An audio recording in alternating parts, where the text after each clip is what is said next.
Dahil nasisante sa trabaho ang dalagang si Athena, ay naisipan ng kanyang ama na magpalamig na muna siya at mag-relax. Sakto naman na nag-alok ng bakasyon ng kanyang ninong na si Rai sa probinsya nito. May kaya sa buhay ang kanyang ninong. Meron itong mga paupahan. Pero dahil walang bakante nang lumuwas siya roon, sa bahay siya na matanda tumira. Kasama niya ang kanyang bunsong kapatid na si Baste. Sa unang buwan nila ay wala naman silang napapansin na kakaiba sa lugar. Pero nang subukan nilang dumayo sa isang pista, ay nagsimula na ang kanilang kinatatakutang karanasan. Isang aswang ang nakagusto kay Athena, dahilan para malagay sa panganib ang buhay ng dalaga. Pipilitin siyang kunin ng aswang para isama sa lugar nito at gawing asawa. Pero buti na lang may kakilala si Ninong Rai na manunugis, ang lalaking si Logan. Ang lalaking po protekta sa dalaga para hindi ito malapitan ng aswang.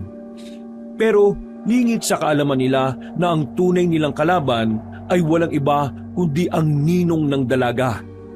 Isa rin pala itong aswang, pero ni isang albularyo sa lugar hindi naramdaman ang bagay na yon kay Ninong Rai. Ang tanong, ano kaya ang gagawin na matandang si Rai sa dalagang si Athena? Ano nga kaya ang matagal na nitong binabalak sa babae?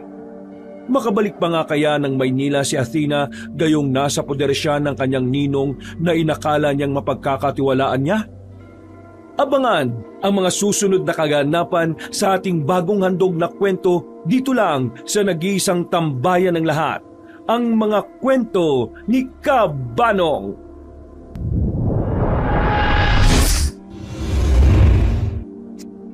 Kabanong, tawagin niyo na lang ako sa pangalang Athena. 24 anyos. Isang araw, ako'y tulala at hindi makausap na maayos. Itong eksaktong reaksyon ko nang malaman na isa ako sa mga nasisante sa trabaho nung nakatira pa ako sa Maynila. Wala akong kaalam-alam na talagang tinutuon ng TL namin na tanggalin ako at isama sa mga hindi magpapatuloy bilang parte ng kumpanya. Ako'y 6 na taong buwan pa lamang noon sa trabaho. Ramdam ko na kagad ang gigil sa akin ng TL namin sa di ko naman malaman na dahilan. Kaya na matanggal ako sa trabaho, sinabihan ako ng papa ko na pwedeng ipahinga ko muna ang sarili ko. Tutal, may trabaho naman sila pareho ni mama. At ang kapatid ko namang si Baste ay nakapagtapos na din naman ng college. Magbakasyon daw ako sa kung saan ko gusto. Yun ang sabi sa akin ni papa. Kaya nang mapatawag ang ninong ko sa aklan sa kanya, inalok siya nito na baka kung pwede daw, doon ako magbakasyon sa aklan. Tutal, marami naman daw mga magagandang pasyalan doon. Matagal nang kilala ni Papa si Ninong Rai kaya agad siyang nagtiwala. Mga binata pa lang sila makakilala na sila.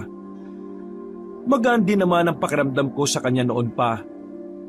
Sa lahat kasi ng ninong ko, masasabing kong si Ninong Rai ang pinaka-close ko sa lahat. Kaya naman agad kaming bumiyahe ni Baste patungong aklan sakay ng isang eroplano. Sandali lang naman ang biyahe. Umalis kami ng 12:00 ng tanghali, nakarating na kami ng hapon. Naghintay pa kasi kami ng matagal sa airport. Sa wakas, Ate Athena, makakalangap din ng sariwang hangin. Sawang-sawa na ako sa hangin sa Maynila na minsan may kasama pang utot eh. Tuwang-tuwa ka naman. Ikaw umayos ka ha kapag naroon na tayo sa bahay ni Ninong Rai. Matuto kang kumilos, makikitira lang tayo. Sigurado ka bang ayos lang sa'yo na bukod sa akin may iba ka pang lalaki na makakasama sa bahay? Anong gusto mo? Paalisin natin si Ninong bahay niya yun.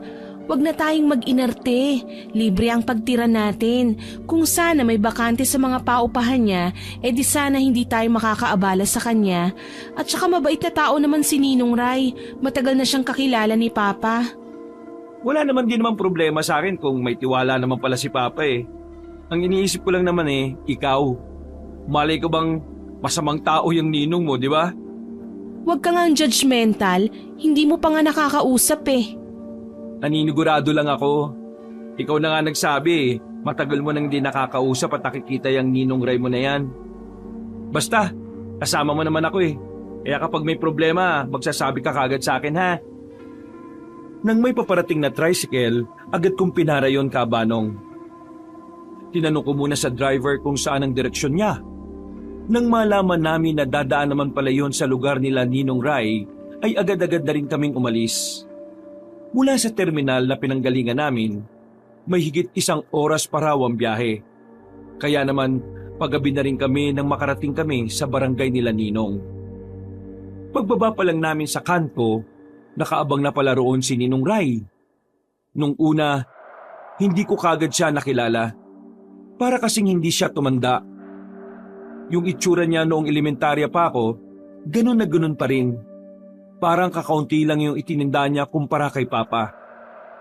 Kahit si Baste, hindi rin makapaniwala na nasa 50s na si Ninong Ray. Ayun yun. Oo, mukha pa ring bata, no? Baka kasi dahil mapera. Lumapit na rin sa amin si Ninong. Malapad ang ngiti niya. Gaya ng dati, madaldal pa rin siya. Nako, mabuti naman at nandito na kayo. Akala ko bukas pa kayo makakarating. Kasi nagluto ko ngayon Para pagdating nyo, kakain na lang kayo. Sabi ko kasi sa papa nyo, ipapatikim ko sa inyo yung pinagmamalaki kong dinakdakan. Baka hindi nyo na itatanong masarap rin ako magluto. Nasabi po sa amin ni Papa na bukod sa paupahan, pagiging chef din po ang pinagkakaabalahan nyo noon.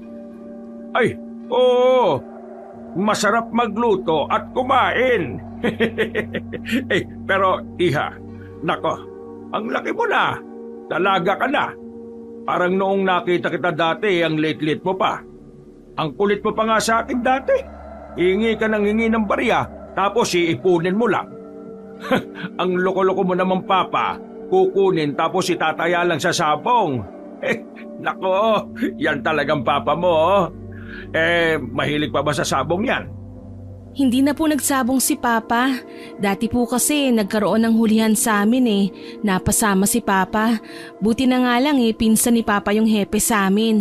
Kaya ayun, nakiusap si Papa na baka pwedeng palayain na lang muna sila lahat tapos ititigil na ang sabungan. Nako, dapat lang itigil na ang sabong. Nakaka-addict kasi yan, iha. Ay, siya nga pala. Eto na ba yung kapatid mo? Si Bastian. Si Bastian, tama ba? Opo, si Sebastian. Magandang gabi po. Marami po palang salamat at patutuloyin nyo kami sa bahay nyo. Ang sarap ng hangin dito, no? Sariwa. Ay, masarap dito. Peaceful. Malayo sa ingay. Ang kalaban lang natin dito, mga chismosa. Wag nyo na lang intindihin sila, ha? O tara na, nang makakain na rin kayo at makapagpahinga. Kinuha ni Ninong Ray ang daladala naming maleta. Habang nauuna siya sa aming maglakad, hindi maiwasan ni Baste na hindi pansinin ang malapad na likod ni Ninong. Ang sabi ni Baste, parang maskulado raw ang katawan nito. Hindi ko na nga lang din pinansin dahil hindi ko trip ang mga ganong klase ng usapan. Nang makarating kami sa bahay ni Ninong Ray, agad kaming umupo sa harapan ng lamesa at sabay-sabay na kumain. Marami-raming naikwento si Ninong Ray sa amin. Sa sobrang dami, parang kami na lang ang gustong sumuko. Hindi namin siya maawat dahil ayaw naman naming magmukhang bastos. Natigilan lang siya sa kanyang pagdadaldal nang may nangatok na sa bahay. Lumabas si Ninong Ray. Kami naman, iniligpit na lang ang kinainan namin. Habang nasa sala, namamangha kami sa bahay, Kabanong. Hindi naman sobrang laki, pero makaluma. Kahoy yung sahig pero makintab. Tipong pwede kang magsalamin. Basta yung estilo ng bahay ni Ninong Ray ay parang mga bahay noong panahon ng Kastila. Grabe yung vibe ate, no? Parang nasa sinaunang panahon ako Kaya wag kang hawak ng kung ano-ano dyan. Baka mamaya antigo na yung mga yan, tapos mabasag mo pa. Ate, sabihin mo nga sa akin, wala bang apo o anak na babae ang si Mang Ray? Yung pwede kong maging kaibigan? Tumigil ka nga, maglalandi ka lang eh. Nandito tayo para magbakasyon at para kahit papaano makalimot naman ako sa pagkakatanggal ko sa trabaho. Kasama na sa bakasyon ng landi, di ba? Ito naman KJ. Natigilan kami sa pag-uusap nang balikan kami ni Ninong Ray. Napapakamot siya sa ulo na parang stress. Iha. Nako, pasensya na ha. Hindi ko kayo maaasikaso ngayon. Nagkaroon lang ng emergency doon sa paupahan ko. Ayos lang ba na iwan ko muna kayo? Opo, wala pong problema. Ilalagay na lang po namin ang mga gamit namin sa kwarto. Saan po ba ang magiging kwarto namin? Pag akyat nyo sa taas, yung unang kwarto, doon ka, Iha. Ikaw naman, Baste, doon sa pangalawa. Tig-isa kayo kasi alam ko hindi komportable si Athena na may kasamang lalaki kahit kamag-anak. Opo, ganyan na siya, bata pa lang kami. May sariling ang kwarto yan habang ako dati, sa sala lang. Ano ka ba? Natatawa na lamang si Ninong Ray at nagpaalam na rin sa amin. Nung mga sandaling yon, sinimulan na lang namin ni Baste na ilabas ang mga gamit namin. Malinis ang silid na pinagamit sa amin. Ang kaso nga lang, hindi ako sanay na malaki ang bintana. Sliding window siya pero kahoy. Kung ano yung makikita mo sa bahay ng mga sinaunang Pilipino, ganun na ganun. Hay, makakapagpahinga na rin. Sinalampak ko na muna ang sarili ko sa higaan. Malambot ang kama. Mukhang pinagandaan talaga ni Ninong Ray ang pagdating namin. Papikit na sana ako nang biglang pumasok si Baste sa kwarto ko. Pwede ba matuto kang kumatok? Ano bang kailangan mo? Pwedeng pairam ng charger? Naiwan ko pala yung charger ko sa bahay eh.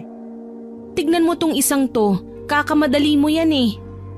Sige na, lobat na ako te. Paglalaro pa kami ng mga tropa ko. Good luck sa signal ah. Iritado kong iniabot sa kanya ang charger ko.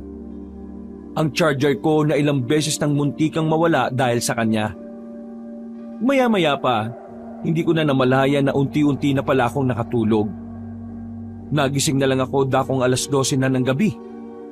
Pakiramdam ko kasi, merong nakatingin sa akin habang natutulog ako, Kabanong. Pagbangon ko, napatingin ako sa bintana. Kaya pala malamig, nakabukas na pala yun. Bakit nakabukas to? Nakasarado to kanina. Inisip ko ng maigi, pero hindi ko talaga maalala kung sino ang nagbukas nun. Pinagpalagay ko na lang na binuksan ko yon dahil naiinitan ako. Tumayo ako para puntahan si Baste sa kabilang kwarto. Naririnig ko pa rin kasi ang pagmumura niya habang naglalaro. Pagsilip ko, nakita ko siyang tulog. Nagtaka ako at napaisip ako kung sino ang naririnig ko. Sa di malamang dahilan, Kabanong, nagtindigan ang mga balahibo ko. Palis na sana ako nang makita kong biglang bumangon si Baste at muling naglaro. Pumasok na ako sa silid niya at piningot ko siya. Siraulo ka talaga, tinatakot mo pa ako eh. Nagkukunwari ka pang tulog. Pwede ba wag kang maingay? Anong oras na? Baka natutulog na rin si Ninong Ray. Nakakainis kasi. Ang hina ng internet dito. Alam mo namang province to, umayos ka nga. Huwag ka nang maingay. Susumbong kita kay Papa. Oo na, sige na, labas na. Naglalaro ko hindi ako makapag-focus eh. Nakasimangot akong lumabas ng silid ni Baste. Nakaramdam ako ng uhaw kaya naisipan kong bumaba sa sala. Nakapatay na ang ilaw ron.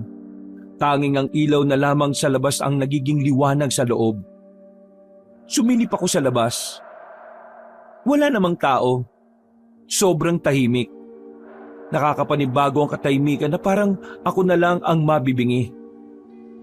Napalingon ako nang maramdaman kong may tao sa likuran ko, Kabanong. Mula sa madilim na parte ng sala, nakita kong lumabas mula roon si Ninong Ray. Nakahinga ako ng maluwag. Akala ko kasi kung sino na. Oh, bakit kasing ka pa, Iha? Mag-aalauna na. Natulog na po ako. Ang totoo po niyan, kagigising ko lang po talaga. Siguro namamahay ka, no? Normal lang naman yan. Ay, siya nga pala. Baka bukas maghapon akong wala. Kayo na muna ang bahala sa mga sarili ninyo, ha? May mga ibak naman tayong pagkain dyan sa ref. Magluto na lang kayo. Maraming salamat, Ninong, pero may gusto lang po sana akong itanong sa inyo. Huwag niyo na lang po sanang mamasamain. Curious lang po talaga ako. Sige lang, itanong mo lang. Wala namang problema Bakit niyo po kami inalok na magbakasyon po rito sa bahay ninyo? I mean, nakakahiya po kasi sa inyo kasi libre patira tapos libre lahat. Siguro dahil bigla ko lang na-miss ang mga anak ko. Alam mo naman yata kung anong nangyari sa kanila.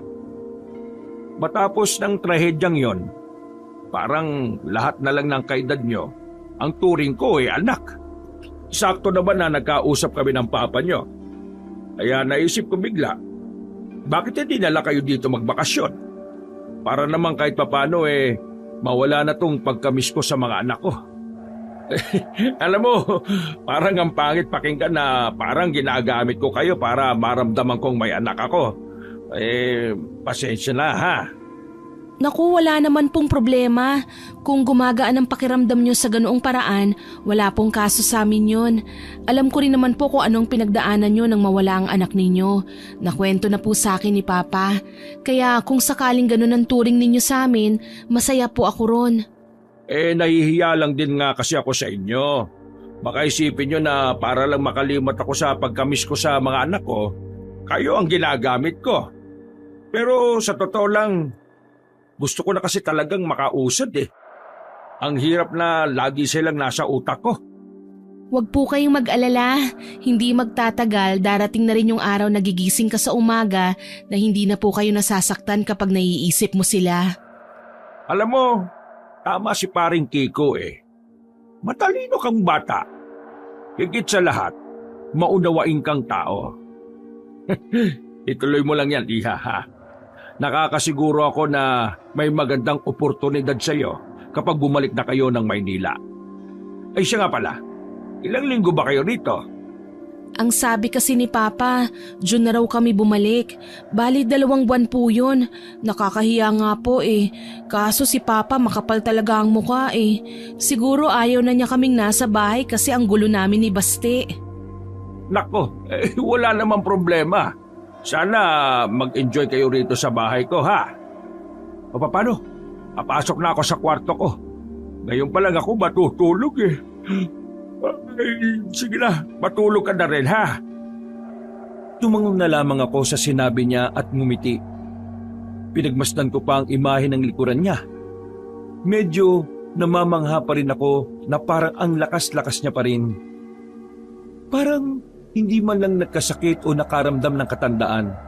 Samantalang si Papa, kaunting yuko lang sumasakit na ang likod. Kinaumagahan, maaga nang umalis si Ninong Ray. Naiwan kaming dalawa ni Baste. Kaya 7:00 pa lang, nagluto na kagad ako ng kakainin namin. Na ayon kay Ninong Ray, pang isang buong araw na ang lutuin ko. Para hindi na magluluto sa gabi at tanghalian. Uy, bumangon ka na nga riyan. Nagluluto ako sa baba Oo, kakatulog ko lang kaninang 4:00 Kaya mo na muna ako matulog. Anong hayaan? Wala ka sa bahay, nakikitira tayo.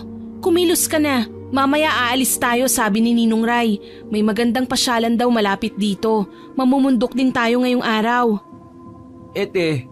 Narinig mo ba yung kaninang madaling araw? Anong narinig? Hilik mo? Hindi. Yung nasa bubungan. Ang bigat ng paa tapos may naririnig akong parang humahampas sa hangin Nananaginip ka lang siguro. Hindi gising na gising ako. Nakahiga ako pero naririnig ko yun.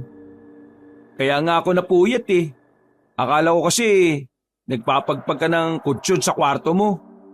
Ba't naman ako magpapagpag ng kutsyon ng ganong oras? Isa pa, malinis naman ang kutsyon na gamit ko. Yun na nga. Kaya nga nagtataka ako kanina kaya hindi na ako nakatulog agad pagkatapos ko maglaro.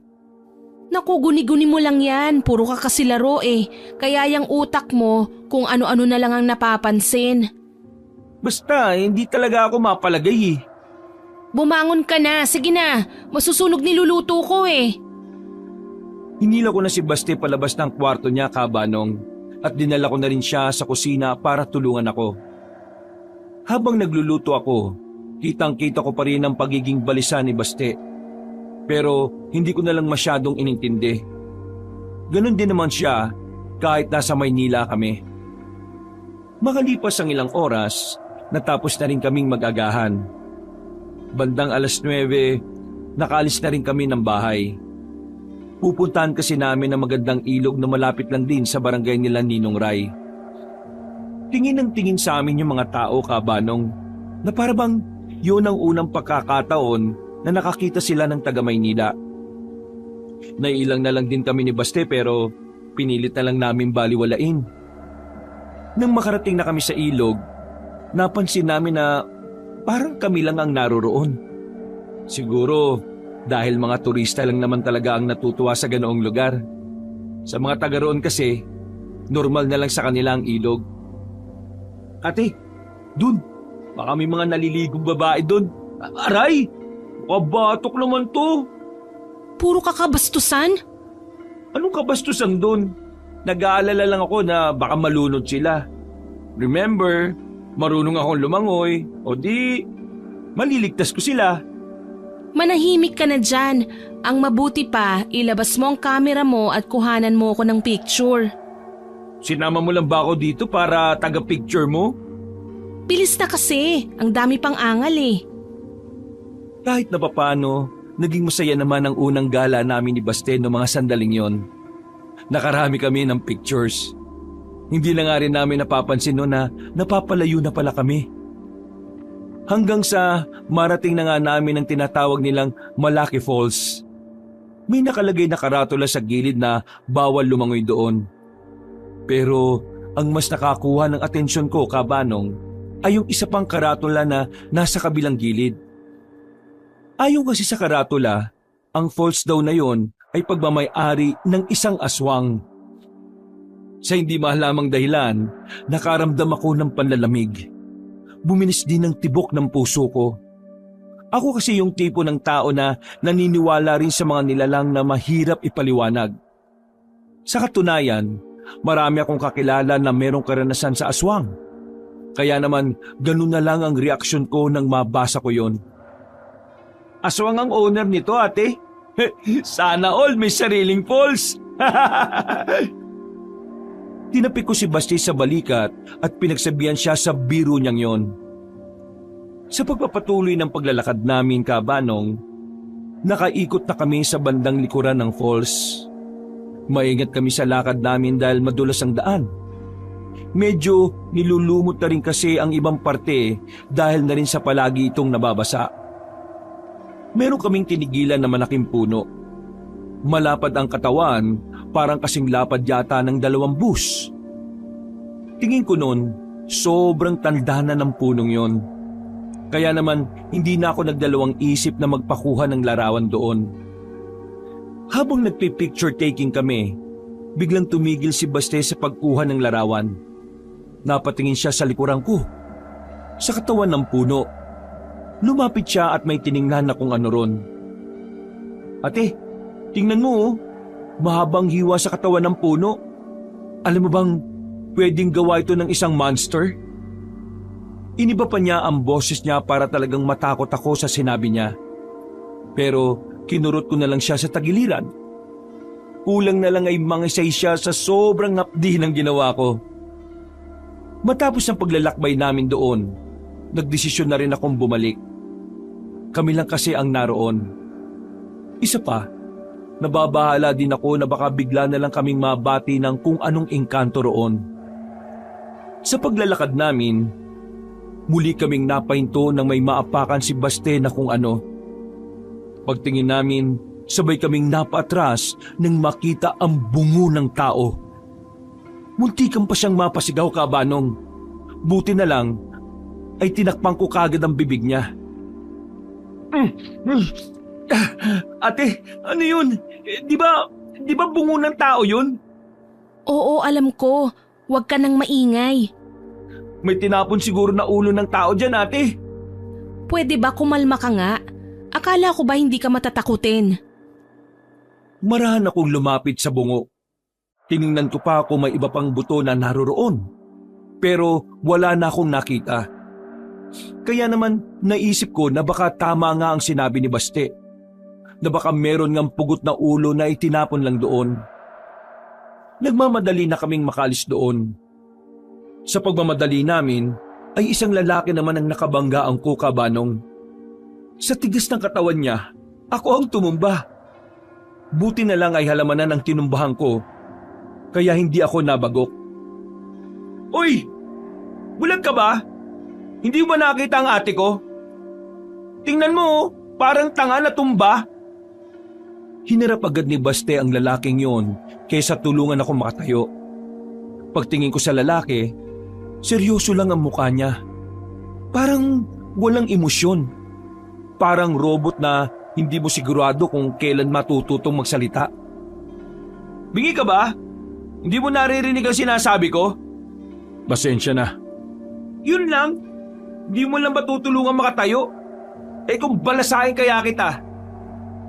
Pinilit ko na lang makatayo kahit sumasabit pa ang damit ko sa halamanan. Nilapitan ko si Baste at hindi na siya palayo sa lalaki. Sa laki kasi ng katawan ng lalaki, baka isang suntok lang niya sa kapatid ko. Kumalma ka nga.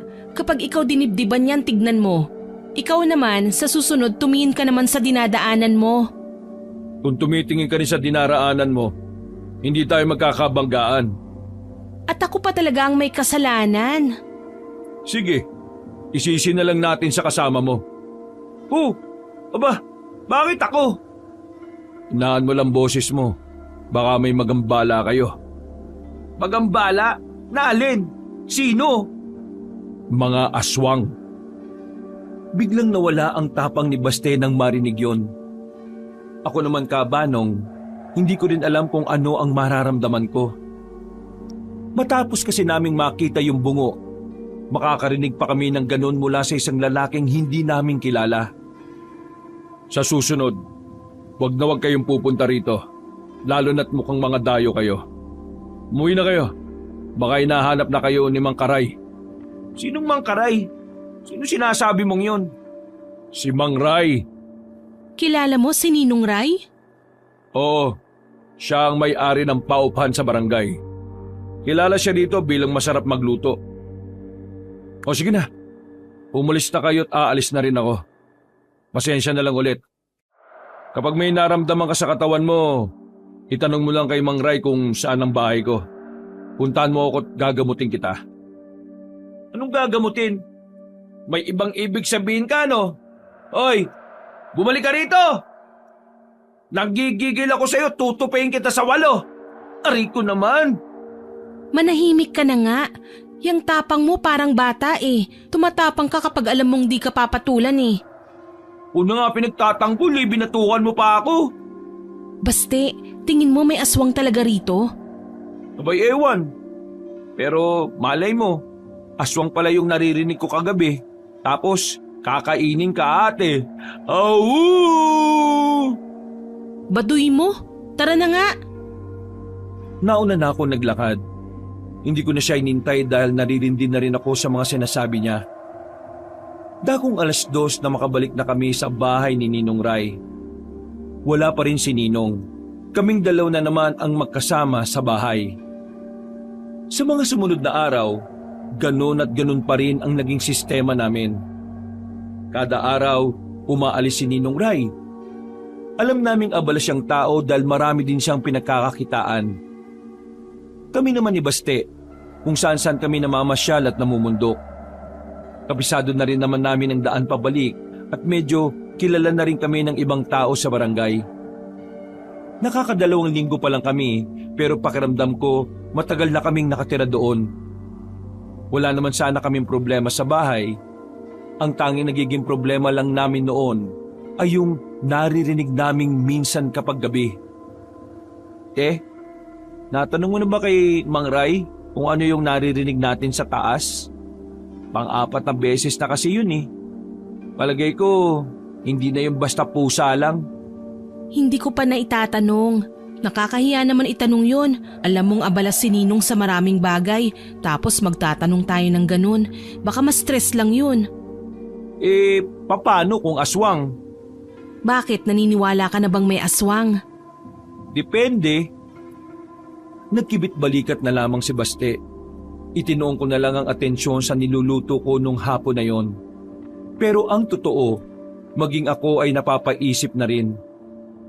Ilang gabi na rin gumugulo sa isipan ko kung anumang hayop o nilalang ang naroon. Dakong 7:00 ng gabi, umuwi na rin si Ninong Ray. May mga dala siyang pagkain galing sa kung saan man siya pumunta. Pasalubong! Pagatian nyo na lang ha. Malit lang kasi ang nabili ko eh. Wala na raw kasi yung malaki. Buko pa yan. Uy, sakto. Paborito ko yan, Mang Ray. Naku, maraming salamat po ah. Buti pa kayo, nakakaisip ng pasalubong. Si Papa hindi eh. Malalaki na raw kasi kami. Oy, baka mamaya magtampo papo mo dyan pag naalamang binibigyan ko kayong pasalubong ha. Siyempre, the best pa rin naman si Papa. Atina, ayos ka lang ba? Bakit parang tahimik ka yata? May sakit ka ba? Hindi, wala naman po. Nagkatinginan kaming dalawa ni Baste. Nagsenyasan kung sasabihin ba namin ang tungkol sa naririnig namin kapag gabi. Kinapalan na lamang ng kapatid ko ang mukha niya para mapag-usapan na rin ang bagay na yon. Mang Ray, may itatanong po sana kami pero sana wag po kayo magagalit ha. Ay bakit naman ako magagalit? Baka po kasi isipin nyo, tinatakot namin kayo. O baka nag-iisip kami na hindi safe dito sa bahay ninyo. Ay nako, sige na, ano ba yan? Sabihin mo na. Kasi Mang Ray, 4 na beses na kasi kaming nakakarinig na parang may tao sa taas ng bubong. Nung nakaraang Lunes ng gabi, nung nakaraang Martes tapos Lunes ulit. Tapos kagabi lang, meron ulit. Para siyang hayop, tapos may kakaibang tunog. Parang nagpapagpag ng kutsyon eh. Alam niyo po yung tunog ng 2 unan kapag pinagpapagpag? Ganun po. Kapag naririnig po kasi namin ni ate yon, hindi na kami makatulog eh. Tama po ang sinasabi ni Baste, Ninong. Nakakaabala po talaga sa pagtulog. Kung minsan nga po napaparanoid na po kami na baka... Na baka aswang po. Aswang? Ninong Ray, totoo po ba talagang may aswang dito? Para sa akin, totoo naman ang mga aswang. O sige, tatapatin ko na rin kayo ha. May aswang dito sa atin. Pero nung araw pa yun eh. Mga binata pa yata ako. Wala pa kayo sa mundo. Pero kasi, matagal nang walang aswang dito. Nakausap po namin yung kakilala niyong lalaki. Yung laging may dalang itak po. Ano ngang pangalan nun, Baste? Pagkakarinig ko, Logan. Si Logan. Oo, kilala ko nga siya. Isa siya sa nangungupahan sa mga paupahan ko sa kabilang street.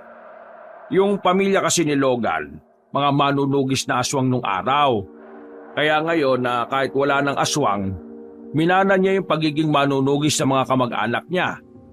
Pero sa ngayon naman wala namang nababanggit sa akin si Logan na may nakita o nakalaban na siyang aswang. Grabe. Totoo pala talaga ang mga aswang na yan, ano? Akala ko kasi panakot lang na matatanda yan sa mga bata nun eh.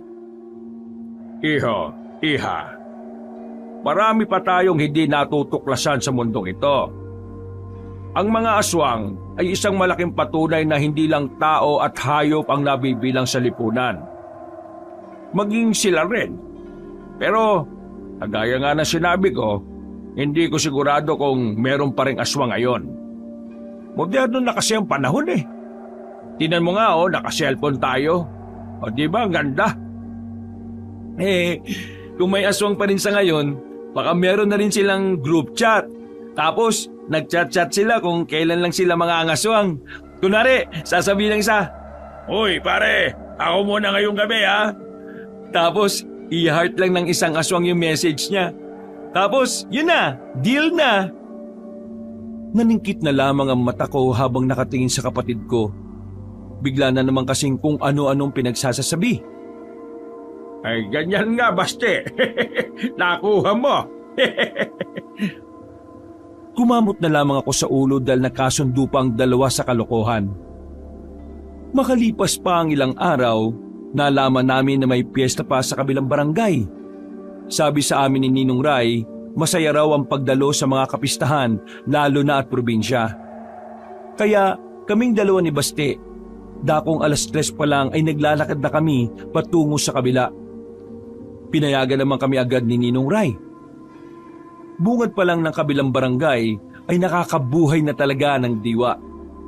May mga nagsasayawan doon, may mga palaro sa mga bata, at syempre, meron din namang mga nag-iinuman.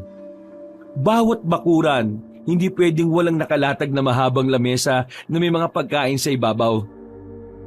Grabe te, ang saya naman ng piyesta dito. Walang niya. Sa atin kapag piyesta, akala mo, di makakakilala eh. Probinsya kasi to.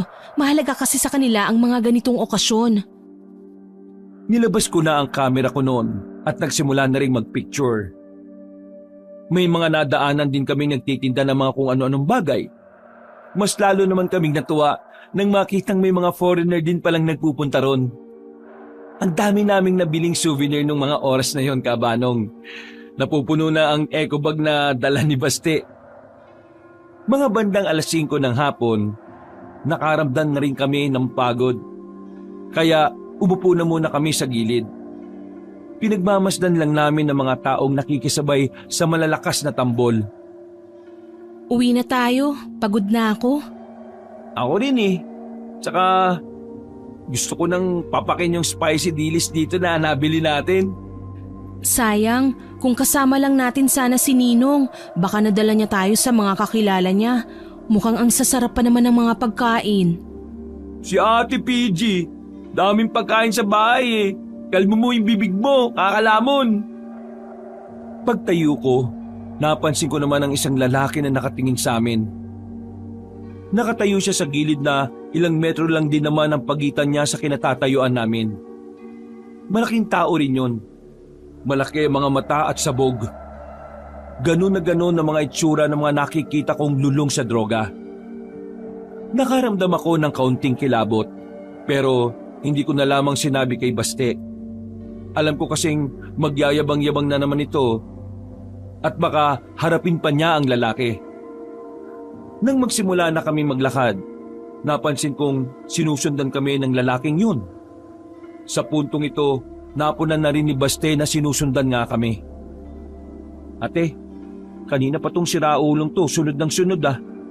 Baka hold upin tayo nitong lokong to ah. Kaya nga dapat bilisan na natin ang paglalakad. Nakarating na kami sa kalsada na kung saan wala nang naglalakad. Wala ring napapadaan. At kahit natatakot kaming dalawa na kami lang ang naroroon, wala naman kaming ibang choice.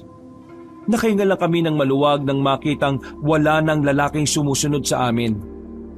At nang makarating na kami sa bungad ng barangay namin, nakampante na rin ang kalooban namin dahil may mga nakaparada ng tricycle sa gilid. May mga tao na rin kaya ang naisip ko, malabo na kaming masundan pa ng misteryosong lalaki. Hanggang sa makabalik na kami sa bahay ni Ninong Ray. Hindi pa rin mawala-wala sa isipan ko ang nangyari. Sa katunayan, Kabanong, hindi naman yun ang unang pagkakataon na nakaranas akong may sumusunod sa akin. Pero sa lahat ng karanasan ko, yun ang pinaka nakakakilabot. Pakiramdam ko kasi merong kakaiba sa lalaki. Bigla na lang kasi yung naglaho. Kumusta naman ang piyesa sa kabila? Masaya naman ba? Makakarap na kami sa hapagkainan pagsapit ng 9:00 ng gabi. Kadarating lang din ni Ninong Ray noon. Masaya naman po, ang babait ng mga tao. Tapos meron din po kaming mga nabiling kung ano-ano. Ay nako, Mas masaya ang piyesta rito sa atin kaysa sa kabila. Mas maingay at maraming nagkakatuwaan. Ang kaso nga lang hindi na yata kayo aabot Kasi sa susunod na buwan, uuwi na kayo, di ba? Agosto ang pista rito. Ay, sayang. Pero pwede naman kami mag-extend nako, hindi na yata pwede. Nakausap ko yung papa mo kahapon. Parang magtatayo ang papa mo ng negosyo. At ikaw, Baste, kailangan ka. Talagang desidido na ni papa ang negosyo niya no? Kahit na papaano, naging maayos naman ang gabing yon para sa amin. Pagkatapos kumain, nanatili na si Ninong Ray sa bahay. Tamang basa-basa na lang siya ng magazine. Kung titingnan maigi, para bang hindi napapagod si Ninong Ray sa araw-araw na umaalis siya. Aalis siyang masigla, babalik siya ng mas masigla. Hindi ko alam kung anong ginagawa niya, pero parang ang lakas-lakas talaga ng katawan niya. May 1 buwan pa kami sa bahay ni Ninong Ray at ang 1 buwan na yon, hindi ko inaasahan na simula na pala ng kalbaryo naming magkapatid.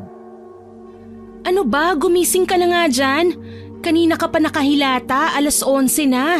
Nakakahiya na kay Ninong. Tapos ko na lahat ng ginagawa ko. Tapos ikaw nga pa rin, oy. Ate naman, yaw muna ako matulog. Napuyat ako kagabi. Kasi puro ka laro. Anong larong pinagsasabi mo? Wala kang matinong signal dito, paano ako makakapaglaro? Gusto mo ba malaman kung bakit ako napuyat? Sasabihin ko na sa'yo. Total, nawala na rin naman yung antok ko Oh, ano? May nakita akong lalaki sa tapat ng bakuran natin kagabi. Alam mo ba kung sino? Yung lalaking sumusunod sa atin nung nakaraan. Yung lalaki sa piyestahan? Oo! Alam mo kung saan siya nakatingin? Sa bintana mo. Parang ikaw yung hinihintay niyang makita Oh, creepy di ba? Pero hindi pa yan. Sandali lang ako napalingon sa iba, nang balikan ko siya. Bigla na lang siyang nawala. Nung tanghaling yon, nakaramdam na ako ng matinding kaba-kabanong. Hindi ko inaasahan ang sinabi ni Baste. Dahil sa katunayan, napapaniginipan ko rin ang lalaking yon. Sa panaginip ko, parang gusto niya akong isama. Uy, ayos ka lang ba? Namumutla ka Nang kasi, kung inayaan mo lang sana ako matulog di ka na sana natakot. Tara na sa baba, magpahangin ka ron. Napilitan na lamang si Baste na samahan ako sa baba. Bigla na lang din akong nanlamig. Parang nanghina ang tuhod ko sa ideyang hindi normal ang stalker ko. Sinabi namin kay Ninong Ray ang bagay na yon. Kaya kinagabihan, pumunta sa bahay ang lalaking si Logan. Inausap ako ni Mang Ray. Ako nga hahanap sa lalaking sumusunod sa'yo. Maraming salamat. Sigurado ka bang hindi mo nakausap ang lalaking yon? Hindi, basta sinusundan niya lang kami noon. O sige, mag-iingat ka. Bakit? May mga aswang sa probinsyang ito ang naghahanap ng mapapangasawang babae. Ay, teka. Saan mo na naman nakuha ang info na yan? Ang sabi ni Mang Ray, matagal nang walang aswang dito. Yung kasi ang pagkakaalam niya. Pero ang totoo, nandito pa rin ang mga aswang. Naghihintay lang sila ng tamang pagkakataon. Tamang pagkakataon? Ng ano? Pagkakataon para umatake at mambiktima. Ikaw ngayon ang chaperone namin. Hindi. Sisilipin ko lang kayo palagi kapag sasapit na ang gabi. Kung hindi ko lang iniisip na aswang ang lalaking sumusunod sa kapatid mo, wala naman sana akong pakialam sa inyo Pero dahil mahinala ako na aswang yon, hindi ako pwedeng walang gawin. Nasa kabilang street lang ako.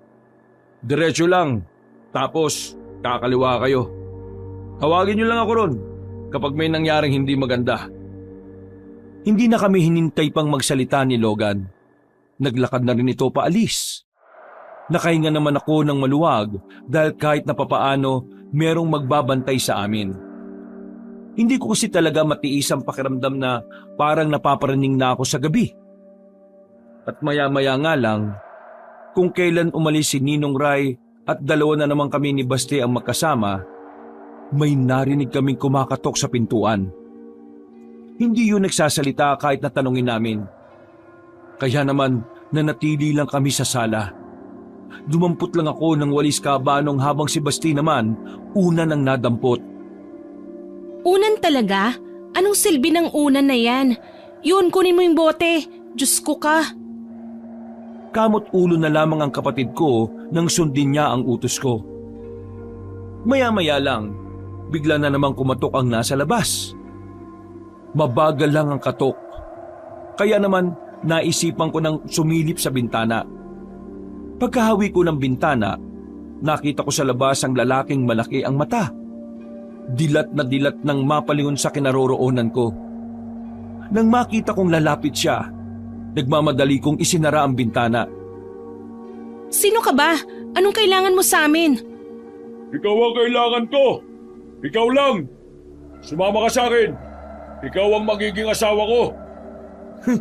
Tibay din pala ng pagmumukha mo no? Anong tingin mo sa ate ko? Laruan na bigla mo lang kukunin kasi gusto mo? Hindi ikaw ang kausap ko. Manahimik ka. Babae ang kausap ko, hindi lalaki. Ba't sira ulo ka rin pala no? Sasapakin ko na to ate. Para kang tanga, bakit mo bubuksan? Inawat ko si Basti noon dahil gigil na naman siya. Saka lang namin naramdaman na nasa panganib ang buhay namin nang marinig na naming umangal ang lalaki sa labas. Isang pag-angil na parabang asong gutom na gutom. Ate, mukhang aswang nga to. Anong gagawin natin? Baka makapasok siya dito. Alam ko na. Bigla na lamang nagsisigaw si Baste. Humingi siya ng tulong sa mga kalapit na bahay namin. At dahil sa ginawa niya, parang bigla na lamang naalarma ang lalaki at dali-dali na ring umalis. Napahawak na lamang ako sa dibdib ko at napailing. Nang masiguro naming wala na nga ang lalaking aswang sa labas, hindi kami nagsayang ng oras. Agad-agad na rin kaming lumabas at nagpunta sa inuupahang bahay ni Logan. Mabuti na lang din ay naroon siya. Yung lalaking sumusunod sa akin, pumunta na naman ngayon. Pumasok kayo, dali! Pinatuloy kami ni Logan sa loob. Pagpasok namin sa kwarto niya, nakita agad namin ang mga nakasabit na katana at iba't ibang uri ng patalim. Halatang halata na talagang bumibira ng aswang si Logan. Bagay na kahit papaano ay nagdulot ng panatag sa kalooban ko. Dumito na muna kayo sa kwarto ko. Babalikan ko kayo. Susubukan ko siyang masundan. Nagmamadali siyang umalis matapos kunin sa paderang mahabang katana. Naiwan kami magkapatid sa silid niya.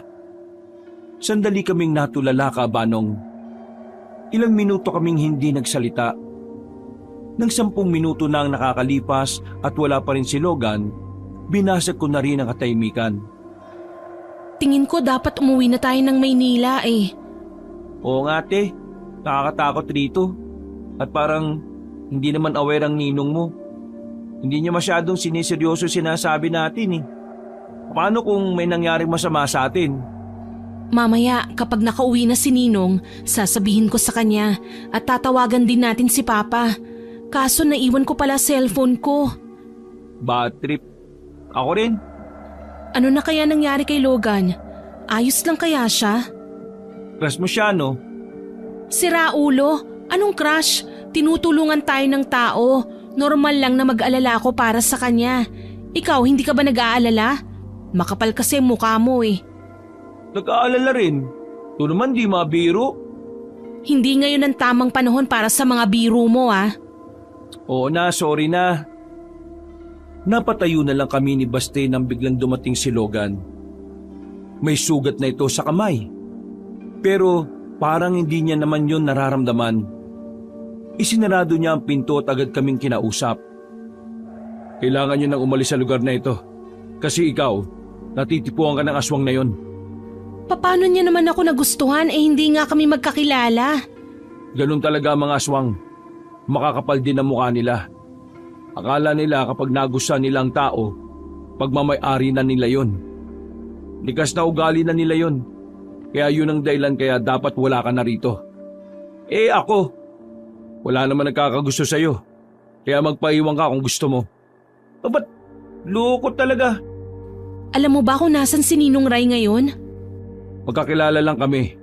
Pero hindi naman kami sobrang malapit sa isa't isa. Kaya hindi ko alam ang mga lakad niya. Ang mabuti pa, bumalik tayo sa inyo at sasama ako habang inihintay natin si Mang Ray. Mambo na sa labas nang naglakad kami pauwi. Hindi ko maiwasang hindi maging tamang hinala ng mga sandaling yun. Kung wala nga lang si Logan, baka nanigas na ako sa takot. Nakabalik naman kami ng payapa sa bahay. Sinubukan na rin namin ni Baste na tawagan si Papa. Ang kaso nga lang, dahil biglang bumuhos ang malakas na ulan, nawalan na ng signal. Hoy Logan, kapag ba maulan, yung mga aswang hindi nalabas ng bahay? Kapag maulan, mas malakas ang loob nilang mambiktima. Kasi hindi sila maririnig kahit nasa mga kagaya kong alam ang taktika nila. Ibig sabihin, pwede siyang bumalik ngayon?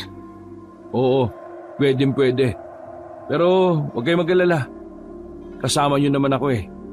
Hindi ako aalis dito sa bahay ninyo hanggat hindi nakakabalik si Mang Ray. Maraming salamat talaga. Wala kasi talaga kaming alam sa mga aswang-aswang na yan eh.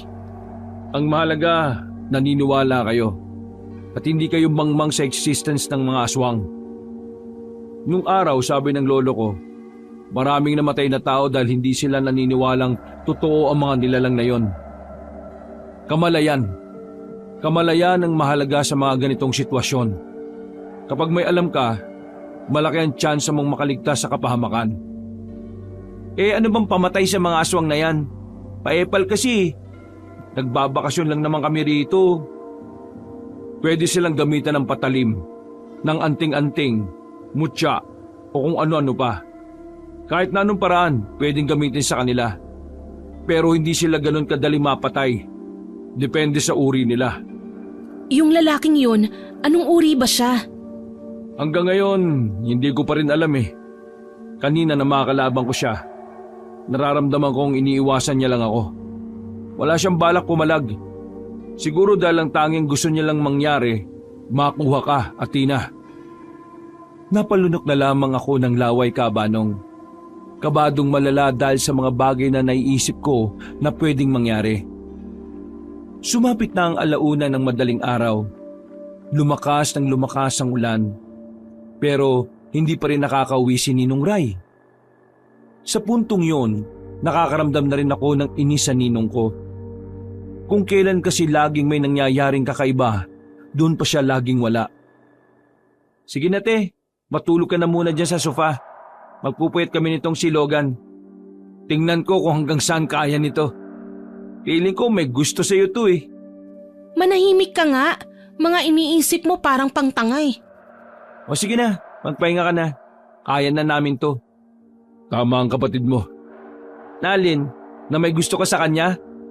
Na kailangan niya magpahinga. Mabuti ng malinaw. Ako na lang ang nahihiya kay Logan ng mga oras na yon, kabanong. Humiga na lang ako sa sofa.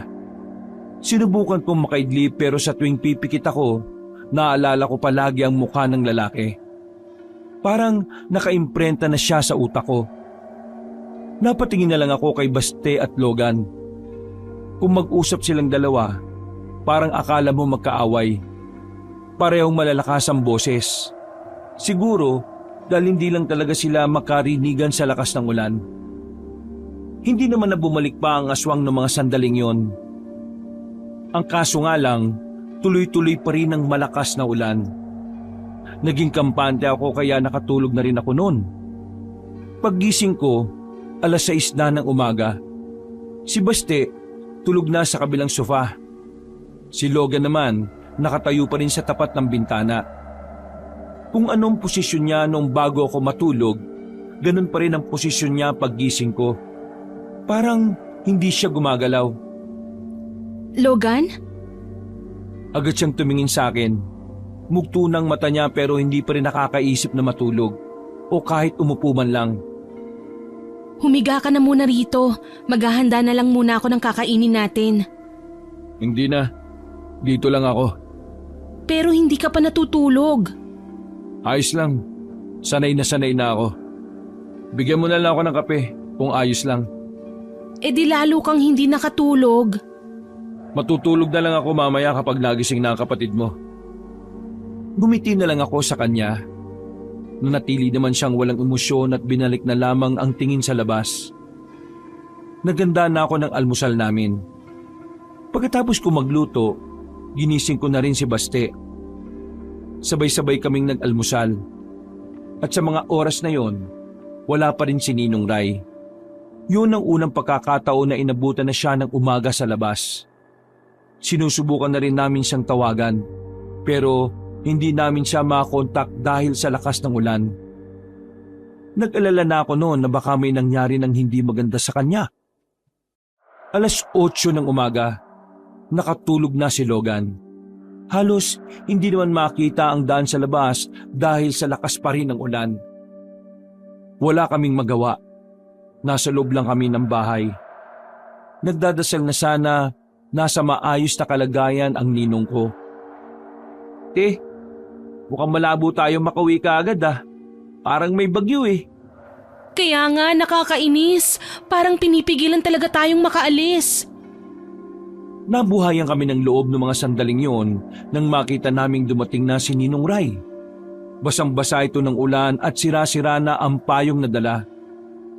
Diyos ko, pasensya natin umaga ako ha. Hindi kasi ako makalis dun sa kumpare ko dahil biglang lumakas ang ulan eh. Delikado naman kung babiyaya ko kasi madulas ang daan. Kumusta kayo rito? Si Logan ba ang natutulog na yan? Opo, si Logan po. Buti naman po at ligtas kayo. Nag-alala po kami eh. Pero Ninong, magpalit po muna kayo ng suot nyo, baka magkasakit po kayo. May mahalaga po kaming sasabihin sa inyo. Ay sige, nilalamig na nga ako eh. Ipagtimpla po kita ng kape para mainitan ka, Mang Ray. Ay sige, maraming salamat. The best ka talaga. Agad na naglakad ang ninong ko paakyat ka, Banong. Habang nasa hagdanan, meron akong napansin na kakaiba sa kanya. Parang may mga kaliskis siya sa bandang batok. Yung kaliskis na hindi makintab. Parang kaliskis na balat lang na makapal. Tapos kulay itim. Medyo napaisip lang ako. Nakita ko na rin kasi yon sa kanya sa bandang leeg niya noong nakaraan. Sa isip-isip ko, may sakit ba sa balat ang ninong ko? Pagbalik ni Ninong Ray, hindi na ako nagsayang pa ng oras. Kinausap ko na siya kagad. Ang dahilan po kung bakit dito natulog si Logan, pumunta na naman po kasi rito kagabi ang lalaki. Ang sabi ni Logan, kumpirmado, aswang daw po yun, nakalaban niya na raw, pero nakatakas. Mang Ray, nababala na kami para sa kaligtasan namin. Lalo na para sa kaligtasan ni ate. Kasi kung gusto siyang kunin ng aswang na yon, kung pwede lang po sana, uuwi na kami sa amin. Kasi kung mananatili po kami rito, baka pati kayo madamay rin eh. Walang yang aswang na yan ah. Hindi bale, kapag gumanda-ganda na panahon, ihahatid ko na kagad kayo. Pero ngayon, kailangan muna nating patilain ang ulan. Base sa balita may bagyong dumating dito sa probinsya natin. Hindi pwedeng bumiyahe tayo papunta sa terminal. Ayoko namang ilagay sa alanganin ng buhay niyong dalawa at baka mapatay ako ng papa niyo. Maraming salamat po, Ninong. Ay, hindi niyo kailangan magpasalamat. Kung tutuusin, obligasyon ko ang kaligtasan ninyo. At pasensya na kung ito ang nangyari sa inyo sa halip na masaya sana ang bakasyon ninyo.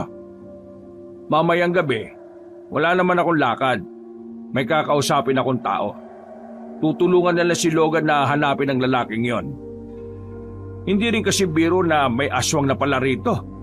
Baka mamaya hindi lang pala siya nag-iisa. Mang Ray, ano po ba kasing dahilan at bakit bumalik ang aswang dito? Abay, hindi ko rin alam. Basta, dito lang kayo sa loob. Hindi ko hahayaan na mapunta ka sa aswang na yon, Athena. Sa sinabi ni Ninong Ray, kahit na papaano ay gumaan ang kalooban ko. Parang nakakuha kami ng lakas sa kanya. Pakiramdam ko Kabanong, muli kaming nagkaroon ng panibagong protektor. Nang magising si Logan, nagpaalam na rin ito kay Ninong Ray. Kahit na malakas ang ulan, kailangan itong libutin ang area kasamang iba pang kakilala ni Ninong. Nanatili kaming tatlo sa loob ng bahay. Nilabas na rin ni Ninong Ray ang latigo niya na ayon sa kanya, nabili niya pa yon noong binata pa siya. Mabilis na lumipas ang oras. Sumapit na naman ang kinagabihan. Masama pa rin ang panahon noon, pero hangin na lang ang malakas at katamtaman na lang din ang ulan. Baste, maliligo lang ako. Kapag hinanap ako ni Ninong, sabihin mo naliligo. Oo, bilisan mo, maliligo rin ako. Anong bilisan? Maghintay ka. Maligo ka na lang sa ulan. Hindi ko na siya hinintay pang magsalita at naglakad na rin ako patungo sa banyo. Habang naliligo ako, naramdaman kong parang may tao sa tapat ng pinto. Nakita ko rin na may anino sa ilalim ng pintuan. Simentado ang banyo na yon, pero sablay ang pinto sa pagiging kapos nito. Medyo kinabahan ako. Akala ko noon si Baste ang nasa harapan, pero naisip ko na wala naman siyang dahilan para tumayo doon. Naisip kong baka si Ninong Ray na naghihintay lang akong matapos. Pero hindi ko rin maisip na siya yon. Ang tagal ng anino na naroon, pero nang bilisan ko na ang pagligo, naramdaman kong umalis na rin siya. Paglabas ko ng banyo, inabutan ko si Baste na nasa sofa. Nagsi-cellphone habang si Ninong Ray naman kagagaling lang sa labas na may dalang payong. Ang nakita ko na lang sa tapat ng banyo ay ang bakas ng tsinelas na hindi ko rin naman sigurado kung sa akin bang bakasyon o hindi. Hindi ko na lamang yun pinansin. Pinagpalagay ko na lang na baka dahil sa mga nangyayari, napapraning na rin ako. Bandang 10:00 ng gabi, pinakyat na rin kami ni Ninong Ray sa taas. Kailangan na naming makatulog ng maaga dahil ilang araw na rin kaming di makatulog na maayos. Paghiga ko, dinalaw na rin ako ng antok. Masarap na sana ang tulog ko pero naramdaman ko na namang parang may nakatingin sa akin. Yung presensyang parang nanggaling sa pintuan. Kaya nang maalimpungatan ako, parang napansin kong nakatayo ron si Ninong Ray. Hindi ko alam Kabanong kung bakit. Inakala kong panaginip lang yon kaya bumalik na lang ako sa tulog. Pero dakong 4:00 na madaling araw, naramdaman ko na lang na nakaupo siya sa paanan ko. Paggising ko, nakatingin siya sa akin ng diretsyo. Kakaiba ang tingin na yon. Bumaba ang tingin niya patungo sa bandang balakang ko. Bagay na mas lalong nagdulot ng pagkailang sa akin. Nung mga sandaling yon, bigla na lang akong inantok ulit. Nakatulog ako at ang huli ko na lang nakita ay ang ngiti niyang hindi ko karaniwang nakikita sa kanya. Kinaumagahan, naalala ko na naman ang nangyari. Kinalibutan ako at agad akong nakapag-isip ng masama laban kay Ninong Ray. Pero pagtingin ko sa pinto, nakasarado. Nakalak pa nga ito, pati na rin ang bintana. Panaginip lang ba ang lahat ng yun? Nagsimula na akong malito Kabanong. Wala na kasing ibang paraan para makapasok sa silid ko ang kahit na sino. Kaya hindi ko rin naman pwedeng isipin noon na totoong pumasok si Ninong Ray. At isa pa, napagtanto ko rin na bakit niya namang gagawin yon. Hindi naman siya ganong klase ng tao. Umiling-iling ako. Pinagpalagay ko na lang na baka isang panaginip lang yon na buhay na buhay. Pero hindi naman talaga totoong nangyari. Lumabas ako ng silid ko. Nabigla ako kasi si Baste ang naghanda ng pagkain namin. 8:00 na kasi pala. May sakit si Mang Ray. Sabi niya, mauna na raw tayo. May sakit? Totoo? Nagdududa ka pa ah. Kita mong naulanan yung matanda eh. Anong kala mo ron, kalabaw? Nagpapahinga siya sa kwarto niya. Tara, kumain na tayo. Naupo na lamang ako sa harapan ng lamesa. Dahil doon, mas lalo kong inisip na baka panaginip lang talaga na nakita ko si Ninong na nasa loob ng kwarto ko. Ayos ka lang ba? Namumutla ka na naman. Ayos lang ako. Sinong hindi mamumutla hindi naman ako naaarawan ng maayos. Malakas pa ang ulan ngayon. Medyo mahina na ang ulan. Kung tutusin, pwede na tayong umalis eh. Kaso, nagkasakit pa Ninong mo. Dami talagang hadlang no? Hindi ba tayo pwedeng umalis na lang na tayo lang? Huwag na tayo magpahatid.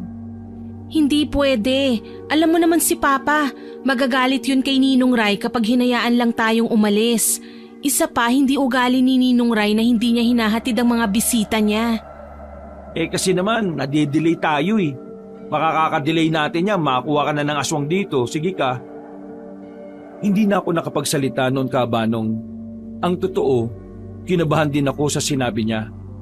Habang tumatagal kasi na naroon kami sa bahay ni Ninong Ray, pakiramdam ko lumalaki rin ang tsansa na makuha ko ng lalaking aswang. Lalo pat hindi pa naman nahahanap nila Logan ng aswang na yon. Sumapit na naman ang gabi.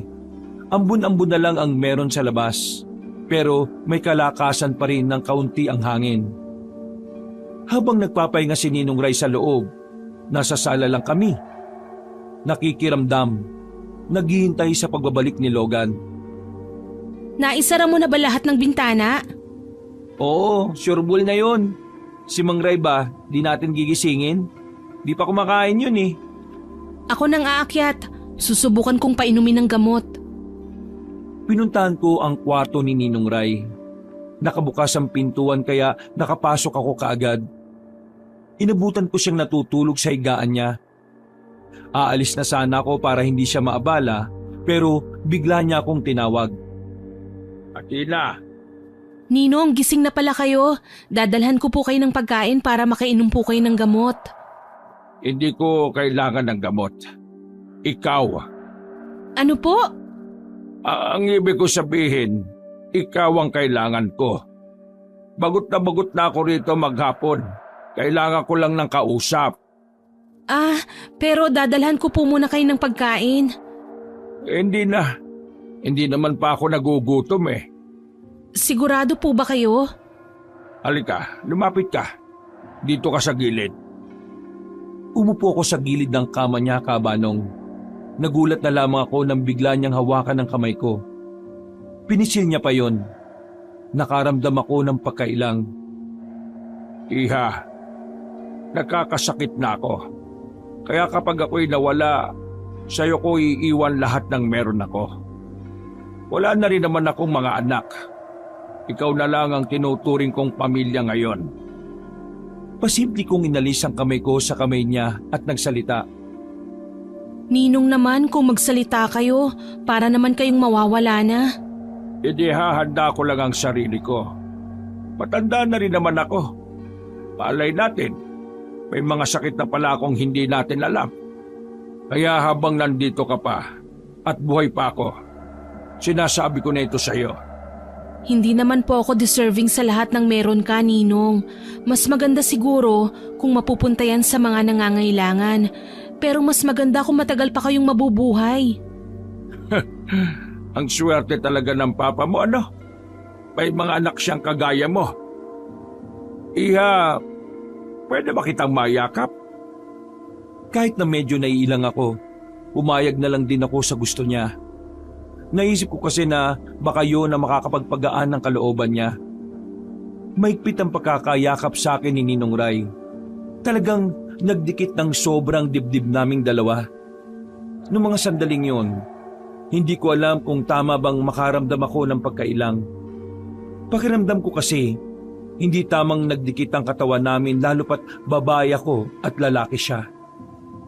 Tingin ko naman noon, wala namang masamang intensyon si Ninong Ray. Hindi rin naman ganoon ang pagkakakilala ko sa kanya, kaya kahit na hindi ako mapalagay, pinilit ko na lang na alisin sa isipan ko yon. Maraming salamat. Kahit na papano gumaan na rin ang pakiramdam ko. Sige po, kukunin ko lang po ang pagkain at gamot po ninyo. Nung mga sandaling yon, Kabanong, hindi ko alam kung Bakit nagdadalawang isip ako na makasama si Ninong Ray nang dalawa lang kami? Kaya mula nun, hindi na talaga ako pumayag na kami lang ang nasa bahay. Halos sumakit ang ulo ko. Dumagdag pa si Ninong Ray sa aswang na iniisip ko.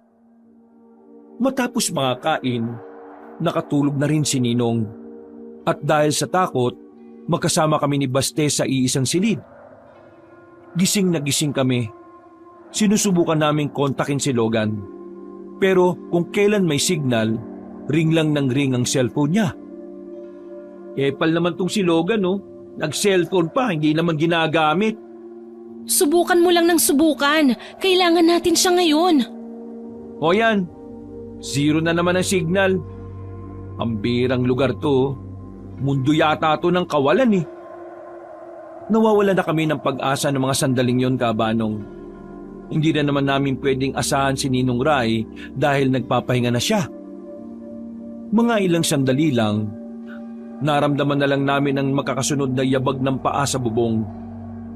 May mga yabag din ng paa sa paligid na kahit naambon, dinig na dinig ang mga hakbang nilang parang nagdadabog. Mas lumala ang kabako nung mapagtanto na malayo ang mga kapitbahay doon. Kahit na sumigaw kami, walang gaanong makakarinig. O kung meron man, walang magtatangkang tulungan kami kapag nakita ang mga aswang sa labas.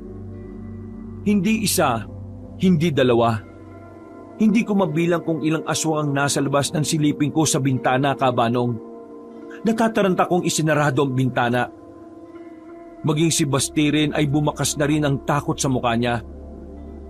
Hindi nagtagal, kumalabog na rin ang bintana. Para bang may kung sinong naroon na gusto yung buksan. Kaya naman dali-dali namin pinuntahan si Ninong Ray.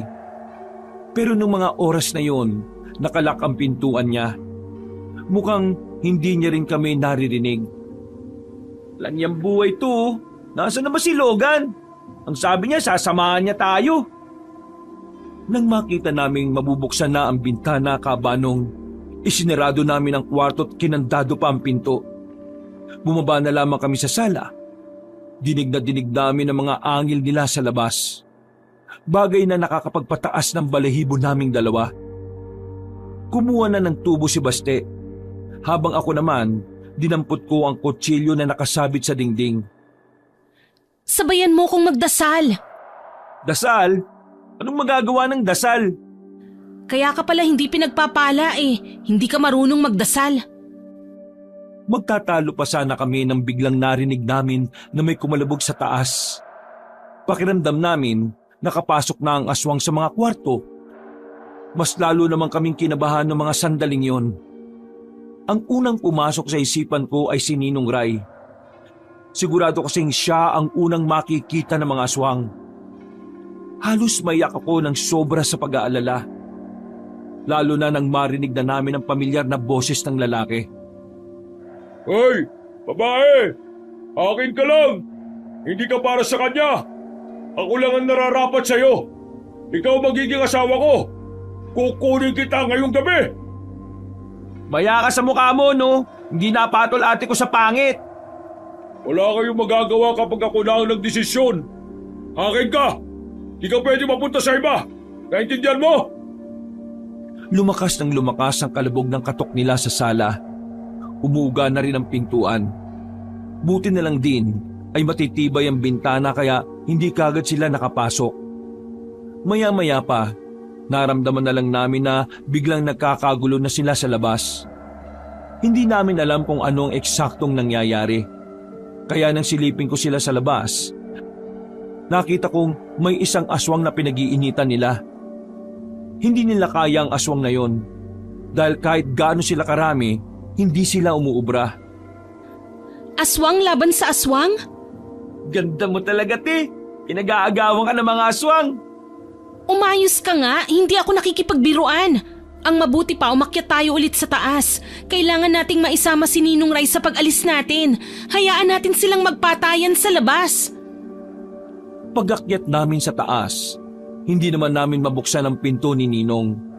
Kaya ang ginawa ni Baste, pinukpok niya ng pinukpok ang doorknob. Hanggang sa masira na niya yon. Pagpasok namin sa loob ng kwarto, laking pagtataka namin nang wala na si Ninong doon. Pero nakita naming nakabukas na ang bintana. Kinuha na yata siya ng aswang, te. Kailangan na nating umalis. Diyan tayo dadaan? Wala naman tayong choice eh. Sige na, mauna ka na. Kinuha niya ang kumot sa kama. Pinagdugtong-dugtong niya yon at itinali sa haligi ng bahay. Gamit ang kumot na nagsilbi naming lubid, agad kaming nakalabas ng bahay. Habang nagkakagulo ang mga aswang, hindi na kami nagsayang ng oras. Palihim kaming tumakbo papunta sa may gilid. Pinuntahan namin ang inuupahan ni Logan. Pero wala siya nung mga sandaling yon. Ang sabi ng iba, hindi pa raw nakakauwi. Sinabi namin sa mga naroon na inaatake kami ng aswang. Pero nakatingin lang silang lahat sa amin. Karamihan sa kanila ay natatakot. Kaya wala rin naman kaming naasahang tulong mula sa kanila. Hindi rin naman kami makapasok sa kwarto ni Logan dahil nakasarado. Kaya ang nangyari, lumabas na naman kami. Kahit malakas-lakas ang hangin at may panakanak ang ambon, hindi na namin yon inintindi pa. Ang mahalaga na lamang sa amin ay makalayo at makatakas. Lumiko kami sa isang kanto at sa hindi inaasahang pagkakataon, kamuntikan na kaming mabangga ng tricycle na nakasalubong namin. Manong, pakiusap, tulungan niyo kami! Pakiusap! Bakit? Ano bang nangyayari sa inyong dalawa? Hindi po kayo maniniwala pero inaatake po ng aswang ang bahay namin ngayon. Gusto po nila akong kunin. Please, tulungan niyo kami! Sumakay na kayo, bilisan niya! Agad-agad kaming pumasok sa loob ng tricycle. Nakakita pa kami ng bakas ng dugo roon pero hindi namin yon inintindi pa. Ang iniisip namin ay ang kaligtasan namin. Nang makalayo na kami sa barangay, nakahinga na rin kami ng maluwag. Dinala kami ng driver sa kabilang barangay lang. Tumigil na kami sa tapat ng isang bakuran.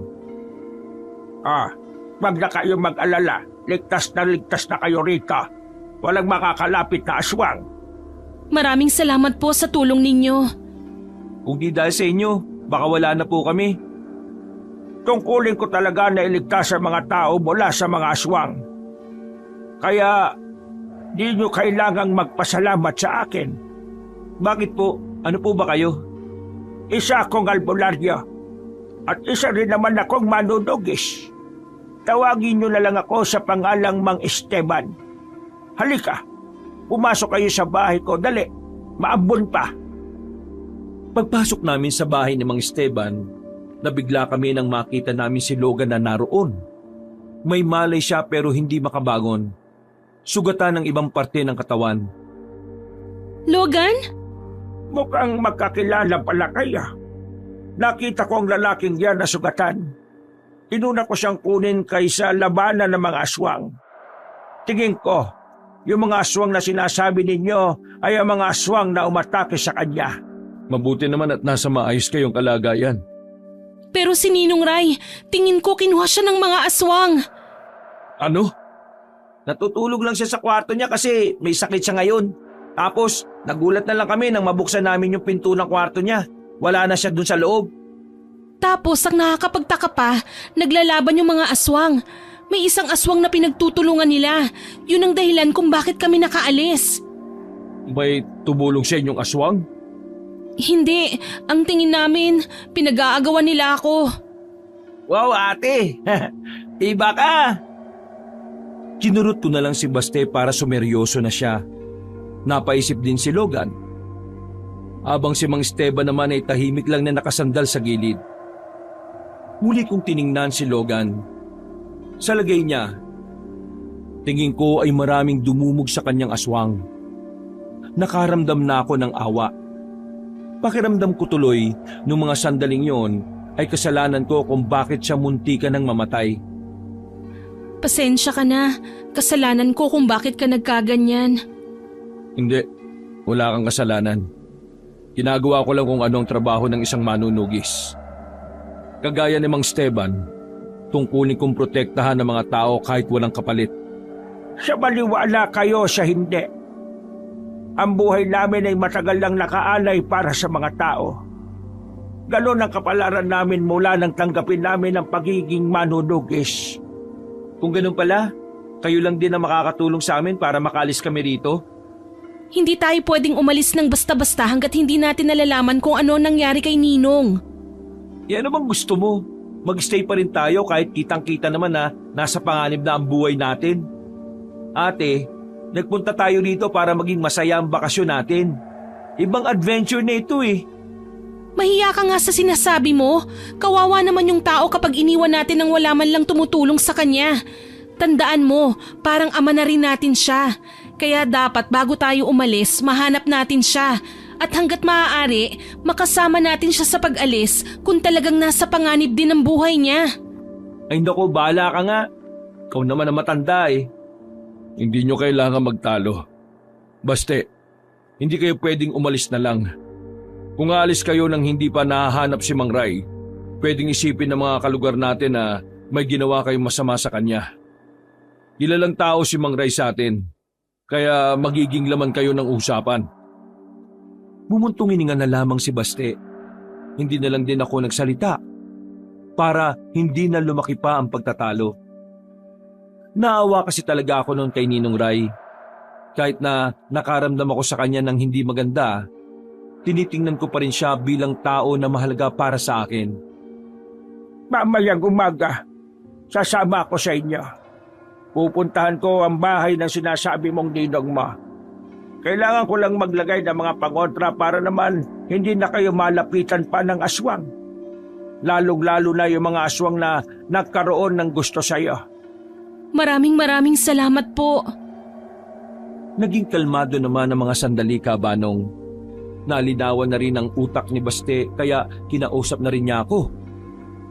Habang nag-uusap si Logan at Mang Esteban sa loob, sinusubukan naming makontak si Papa sa Maynila gamit ang cellphone ni Mang Esteban. Ang kaso nga lang, bigo pa rin kaming makausap ang tatay namin. Dismayado kaming bumalik sa loob at agad na rin nakapagpahinga. Binantayan kami magdamag ni Mang Esteban. Kinaumagahan, nakakabangon na si Logan at nakakakilos na rin na maayos. Epektibo kasi ang mga gamot na ipinahid sa kanya ni Mang Esteban. Magkakasama na kaming kumain ng almusal. Nagpasama na sa amin si Mang Esteban pabalik sa bahay ni Ninong Ray. Pagdating namin, kitang-kita ang mga kalat sa bakuran. Sira na rin ang pintuan. Nagkalat ang ibang gamit sa sala. Pero wala na kaming inabutan. Wala si Ninong Ray. Dahilan para mas lalo kong mabahala. Parang bigla ko na lang naisip na hindi rin kami dapat manatili roon. Ilalagay ko na mga pangontra. Sa pamamagitan nito, hindi na makakapasok ang mga aswang sa bahay ninyo. Totoo po bang effective yan? Ilang beses ko na itong ginagawa. Kadalasan, ginagamit ko ito kapag may aswang na malakas. Epektibo ito. Malalaman nyo lang yan mamaya na kapag bumalik sila, hindi na sila makakapasok. Pero pansamantala lang ito. Tatagal lang ang mahigit 1 araw ang epekto nito. Ibig sabihin, 1 araw lang din natin pwedeng hintayin ang ninong mo, iha. Tumango na lamang ako, Kabanong. Para sa akin ay malaking proteksyon na rin ang mga pangontra na yon kahit na papano. Tinulungan pa namin si Mang Esteban na ilagay ang mga natitirang pangontra. Nang matapos na namin yon, ay nagpasya siya na sasamahan niya kami. Gusto niya kasing makita ang mga aswang na sinasabi namin. Magdamag lang kaming nasa bahay. Maghapon din kaming naghintay sa paglitaw ni Ninong Ray. Pero mag-aalas 6 na ay hindi pa rin siya dumarating. May nararamdaman akong kakaiba sa bahay na ito. Pero hindi ko lang matukoy kung ano. Papaanong kakaiba, Manong? Parang may mali eh. Parang may mabigat na enerhiya na parang wala. Alam mo yung pakiramdam na para kang kinakabahan na hindi mo naman maintindihan kung saan nagmumula. Ang totoo po niyan, mula nang manggulo ang mga aswang, parang ganun na rin po ang nararamdaman ko. Siya nga pala. Kapag wala pa rin ang hinihintay natin hanggang alas 12 ng gabi, gusto kong pumasok na muna kayo sa kwarto. Paano naman kayo? Huwag niyo akong intindihin. Ginagawa ko na lang na sparring ang pakikipaglaban sa mga aswang. Ayos Yabang din ito, no? Nanahimik na muna kami sa sala matapos naming linisan ng mga kalat. Nakailang beses na kaming timpla ng kape nang dahil sa kaba. Pagtingin namin sa orasan, mag-aalas 9 na. Akala namin noon ay hindi na namin masisilayan si Ninong Ray. Pero nang mapasilip kami sa labas, nakita namin siyang pumasok sa gate namin. Sinalubong na namin siya sa bakuran dahil iika-ika siya kung maglakad. Ninong! Hinawakan agad ako ni Ninong Ray sa kamay.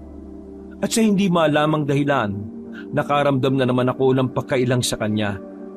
Pero hindi ko na lamang pinahalata kay Baste. Buti naman at nakaligtas kayo.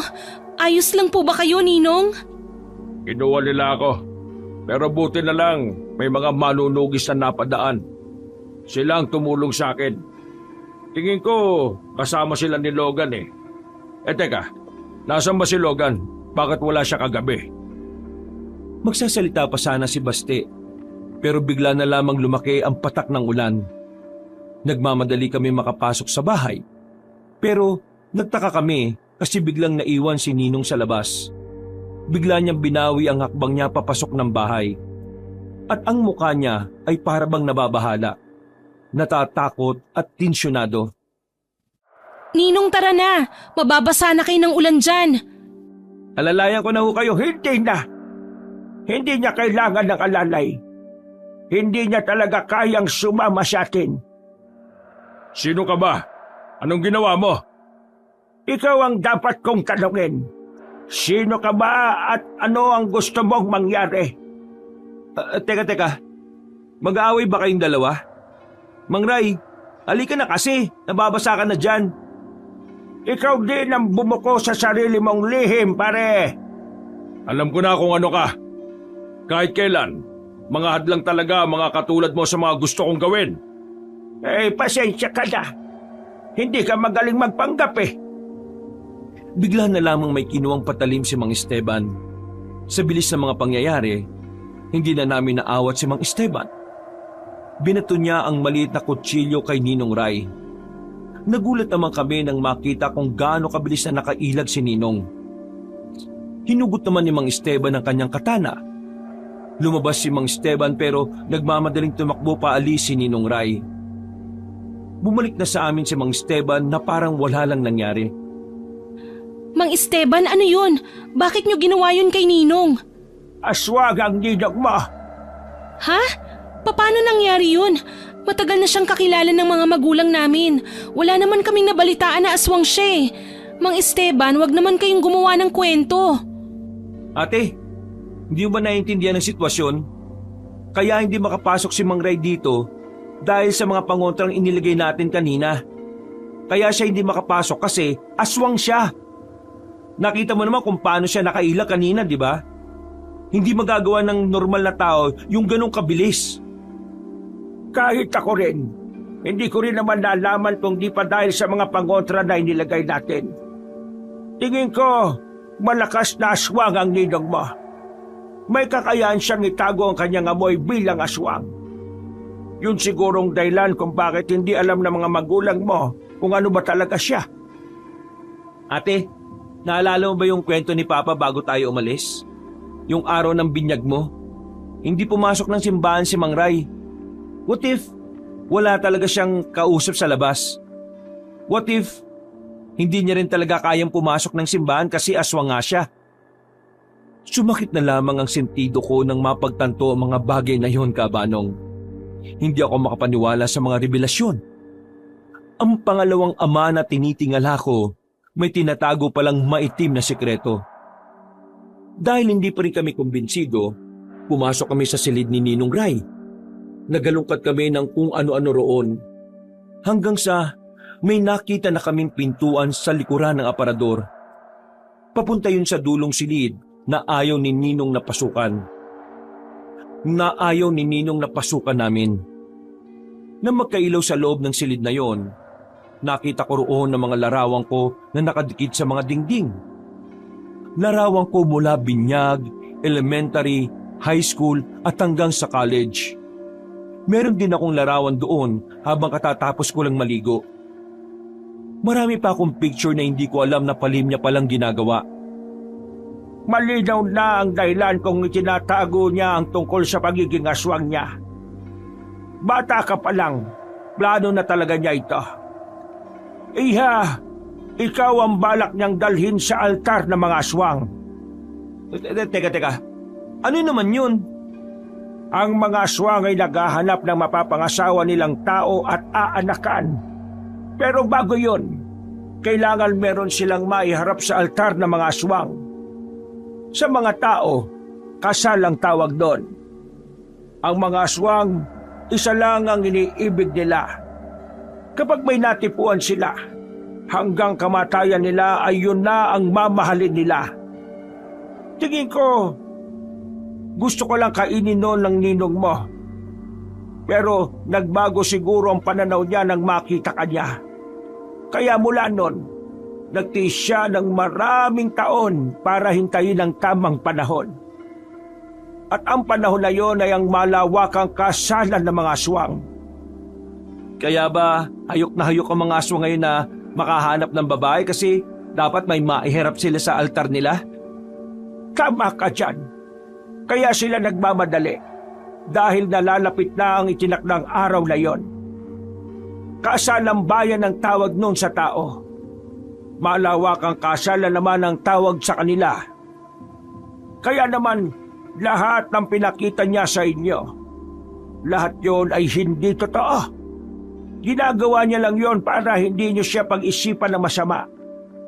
Sa madaling sabi, kahit na kailan, hindi siya naging mabuti sa inyo. Dahil lahat ng ginawa niya, sisingilin niya balang araw. At ikaw ang kabayaran, iha. Nanlabig ang palad ko ng mga sandaling yon. Hindi kasi ako makapaniwala. Windang na windang ako sa mga nalaman ko, Kabanong. Habang tumatagal, napagtagpi-tagpi ko na ang lahat ng mga pangyayari. Yung taong sa harapan ng banyo ay siya. Yung nakapasok siya sa kwarto ko, hindi yung panaginip. Totoong nangyari yon. Kaya pala, bigla na lang siya naging madikit sa akin. Kaya pala nag-iba na ang paraan niya ng pagtingin. Lahat ng yun ay may mali siya. May pagnanasa at madilim na pagpapantasya. Gusto kong masok ka sa mga nalaman ko, Kabanong. Hindi ko kayang isipin ng tinuring kong pangalawang ama ay gano'n ang iniisip sa akin. Hindi ko alam ang sasabihin ko. Pero anong gagawin ko ngayon? Baste, paano natin ito sasabihin kay Papa? Hindi na muna natin to sasabihin ngayon. Tapusin na muna natin ang mga pangyayaring to. Akong bahala. Kung gusto niyong dalawa, lisanin niyo na ang lugar na ito. Ihahatid namin kayo ni Logan sa pier. Hindi tayo makakapag-eroplano dahil hindi pinapayagang makabiyahe dahil sa sama ng panahon ngayon. Pero sa dagat, may ilang barko na ang pinapayagan. Umalis na rin kaming tatlo sa bahay na yon. Kinuha na rin namin ang mga gamit namin. Wala na akong daylan para manatili pa roon. Kinikilabutan ako sa ideyang aswang pala ang ninong ko. At higit sa lahat, isa siyang manyakis. Nagtungo na muna kami sa bahay ni Mang Esteban. Ayon sa kanya, kinabukasan pa ng hapon pwede kaming umalis. Kailangan pa rin kasi niyang pakiusapan ng kakilala niya. Kaya naman, minabuti nilang dalawa ni Logan na doon na muna kami. Kampante naman silang hindi kami masusundan ng mga aswang doon. Hindi ko rin naramdaman na aswang pala si Mang Ray. Ang tagal na namin magkakilala. Kagaya ng sinabi ko, kakaibang aswang ang matandang yon. Kahit ako, hindi ko pa rin matukoy kung ano ba talaga siya. Ate, ayos ka lang? Mukha ba akong ayos lang? Matapos kong malaman ng lahat-lahat na mula pagkabata ko, siya yung pinakamabait na ninong para sa akin. Tapos malalaman kong aswang siya na may pagnanasa siya sa akin, ayos lang ako? Ikaw naman kasi baste eh. Yung tanong mo pang tanga eh. Manahimik ka nga dyan, usapang magkadugo to ah. Kuruting ko sugat mo eh. Isipin mo na lang, Iha, na mas maganda nang malaman mo ang totoo kesa naman mahuli na ang lahat. Maraming salamat sa tulong nyo, Mang Esteban, pati na rin sa'yo, Logan. Kapag nakabalik na kami ng Maynila, ano nang gagawin nyo? Papatayin namin si Mang Ray, pati na rin yung isang aswang na nagkakagusto sa ate mo. Kung pareho kasi silang mabubuhay, malaki ang tsansa na sundan lang nila kayo sa Maynila. May alam ako na paraan para mas mapadali ang trabaho. Kailangang hindi makatunog ang dalawa na nakaalis na kayo. Pero gagamitin namin ang pangalan mo para pag-awayin yung dalawang aswang. Maniwala naman kaya sila sa inyo? May isang ugali ang mga aswang na talagang hindi mawawala sa kanila. Yun ay ang pagiging tanga nila kapag meron silang gustong makuha. Napangiti na lamang si Mang Esteban. Noong mga sandaling yon, kinalma ko na rin ang sarili ko. Pero kahit na ganoon ka, Banong, naglalaro pa rin talaga sa utak ko ang lahat ng mga nangyayari. Bumuntong hininga na lamang ako. Pinagdasal ko na lang sana umayon sa amin ang lahat. Kinabukasan ng hapon, naganda na rin kami ni Baste. Ginamit namin ang tricycle ni Mang Esteban para makaalis at makarating sa pier. Nakausap na kasi niya ang kakilala niya roon at pinayagan na isabay kami papuntang Maynila. Buong akala ko noon ay magiging maayos at swabe na ang pag-alis namin. Akala ko wala na kaming dapat intindihin pa, kundi ang kung papaano sabihin sa magulang namin ang tungkol kay Ninong. Pero habang nasa biyahe kami, napagtanto na lamang namin na inaabangan lang pala kami ng mga aswang sa mga daan. Parang alam na alam nila na aalis kami nung hapon na yon. Dakong 5:00, nakita na lang namin na may mga tumatakbo na sa likuran. Kahit bilisan ni Mang Esteban ang pagpapatakbo, wala namang nagbabago sa bilis namin. Luma na kasi ang tricycle at anumang oras, maabutan na rin kami ng mga aswang. Itinigil ni Mang Esteban ang tricycle. Ikaw, marunong ka bang magmaneho ng tricycle? Mauna na kayo ng ate mo sa pier. Kami lang bahala rito ni Logan. Hindi ako marunong magmaneho niyan eh. Bait nga, hindi ako marunong eh. Ay, pambihira! Ano klaseng tao ka ba? Sa likod lang kayong dalawa ah. Baste, gamitin mo yung tubo. Ikaw ang bahala sa ate mo. Kaming bahala sa mga aswang. Mabilis ang tibok ng puso ko noon, Kabanong. Kahit na gusto kong tumulong, pero wala naman din akong magawa. Bukod sa mahina ako, wala rin naman akong alam kung papaano pumatay ng aswang. Kaya naman, sumiksik na lamang ako sa tabi ni Baste. Habang si Mang Esteban at Logan naman ay sinimulan na rin ang pakikipaglaban sa mga aswang. Kitang-kita ko kung papaanong ginagawa nila ang lahat para lang maprotektahan kami. Sugatan na si Mang Esteban, pero nanatili pa rin itong nakatindig. Si Logan naman, dumudugo na naman ang mga sugat niyang nakabenda. Mga lintik kayo, aswang kayo! Nakahinga ako ng maluwag nang mapaslang na nila ang 7 aswang na yon. Pero sa kasamaang palad, hindi na gumagana ang makina ng tricycle. Masyado kasi itong napuwersa nang pilitin ni Mang Esteban na magpatakbo ng mabilis. Naku, sino kayang may balat sa puwet? Wala tayong magagawa. Kailangan nating maglakad. Pero Mang Esteban, saan tayo pwedeng dumaan? Madali nila tayo makikita kung dito tayo sa kalsada. Gigilid na muna tayo at magtatago. Maghihintay tayo ng may dadaang sasakyan. Tara, tulungan niyo ako. Igigitna natin ang tricycle para siguradong hihinto ang kung sino mang mapapadaan. Bukod sa tricycle, pinambara na rin namin ang mga bangkay ng mga aswang. Pagkatapos, agad kaming pumunta sa sulok at nagtago sa likod ng mga makakapal na halaman. Halos 1 oras din kaming nagtiyaga. Nilalamok na kami pero wala namang napapadaan na sasakyan. Maaga pa pero bakit walang dumadaan dito? Malas ka talaga siguro tayo. Pero sige, maghintay pa rin tayo. Mukhang hindi na dapat tayo maghintay. Nakita na lang namin na may mga kalalakihan ang naglalakad. Ayon kay Mang Esteban, ang mga yon ay mga aswang. Dahan-dahan sana silang aalis, pero sa hindi inaasahang pagkakataon, biglang tumunog ang daladalang cellphone ni Mang Esteban. Napakamot na lang siya sa ulo. Kung kailan nasa alanganin sa kapat ko tunog, pahamak tong cellphone na to, ha? Nang ibalik namin sa kanila ang aming mga tingin, nakita naming nakatingin na rin ang mga yon sa amin. Walang sinayang na pagkakataon ng mga nilalang na yon. Nagmamadaling lumapit ang mga aswang sa amin. Takbo na! Takbo! Kumaripas kami ng takbo at agad din namang sumunod ang mga nilalang. Sa mga pagkakataong ito, parang hindi na namin maramdaman ang pagod dahil sa sobrang takot. Maigpit ang hawak ni Baste sa kamay ko at halos kalad-karin na rin niya ako. Habang si Mang Esteban naman at si Logan nasa likuran lang namin. Tinataga nila ang mga aswang na nagtatangkang lumapit sa amin. Hindi nagtagal, nakarating na rin kami sa isang palayan. Open area na yon kaya madali naming nakikita ang mga aswang na malapit nang makaabot sa amin. Pero hindi namin inakala na ang mga sandaling yon ay magiging pabot pa pala sa mga aswang. May mga tumalon ng mataas para harangin kami. Napalibutan na nila kaming lahat. Dumating din ang lalaking aswang na pasimuno ng lahat. Ang aswang na nakakagusto sa akin. Ano kala mo? Matatakasan mo ako, aking mahal? Akin ka lang!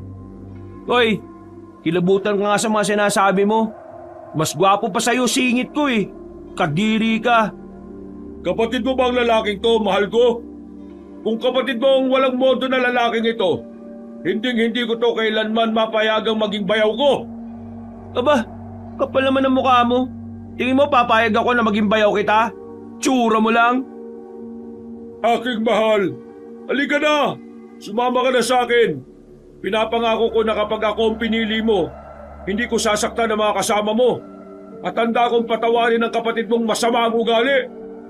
Langya, mas pipiliin ko pang masama ang ugali kaysa masama mo ka. Kapag hindi ka mananahimik, tuturuan kita ng leksyon. Pasalamat ka, mahal ko ate mo. Kaya hindi kita magawang saktan ngayon. Pero huwag mo akong sagarin. Sa mga sandaling ito, agad na may pumasok sa utak ko na ideya. Medyo delikadong naisip ko. Pero ito lang ang natitirang paraan para manatiling kaming buhay. Kung sasama ako sa'yo, makakasigurado ba akong wala kang gagawin sa kanila? Ha? Anong sinabi mo? Uy! Nabubuhan ka na ba?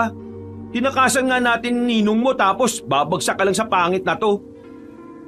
Tiningnan ko sila, pero sa kanilang tatlo, si Basti lang talaga ang hindi ako nag-gets. Gusto ko na siyang suntukin para maintindihan niya ako.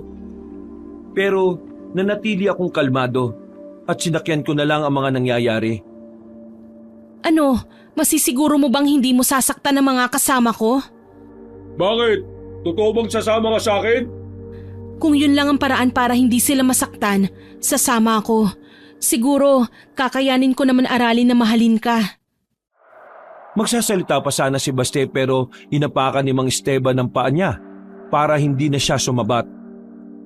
Sige, hindi ko sila sasaktan. Pero hindi ko sila isasama. Ikaw lang. Ikaw lang naman kasi pakakasalan ko eh. Sige, sasama ako sa'yo at hayaan mo silang makaalis. Kung ganon, tara na mahal ko. Baka maagaw ka pa sa akin ng iba dyan eh. Maglalakad na sana kami nang biglang dumating naman si Ninong Ray. Galit na galit siya noong mga sandaling yun. At sa pagkakataong ito, nagharap na silang dalawa. Showdown ng dalawang buang oh. Pwede magmanahimik ka lang. Mangyayari ng pinaplano natin. Para magbanggaan ng dalawa, ginatungan ko na ang sitwasyon. Ayokong sumama sa'yo.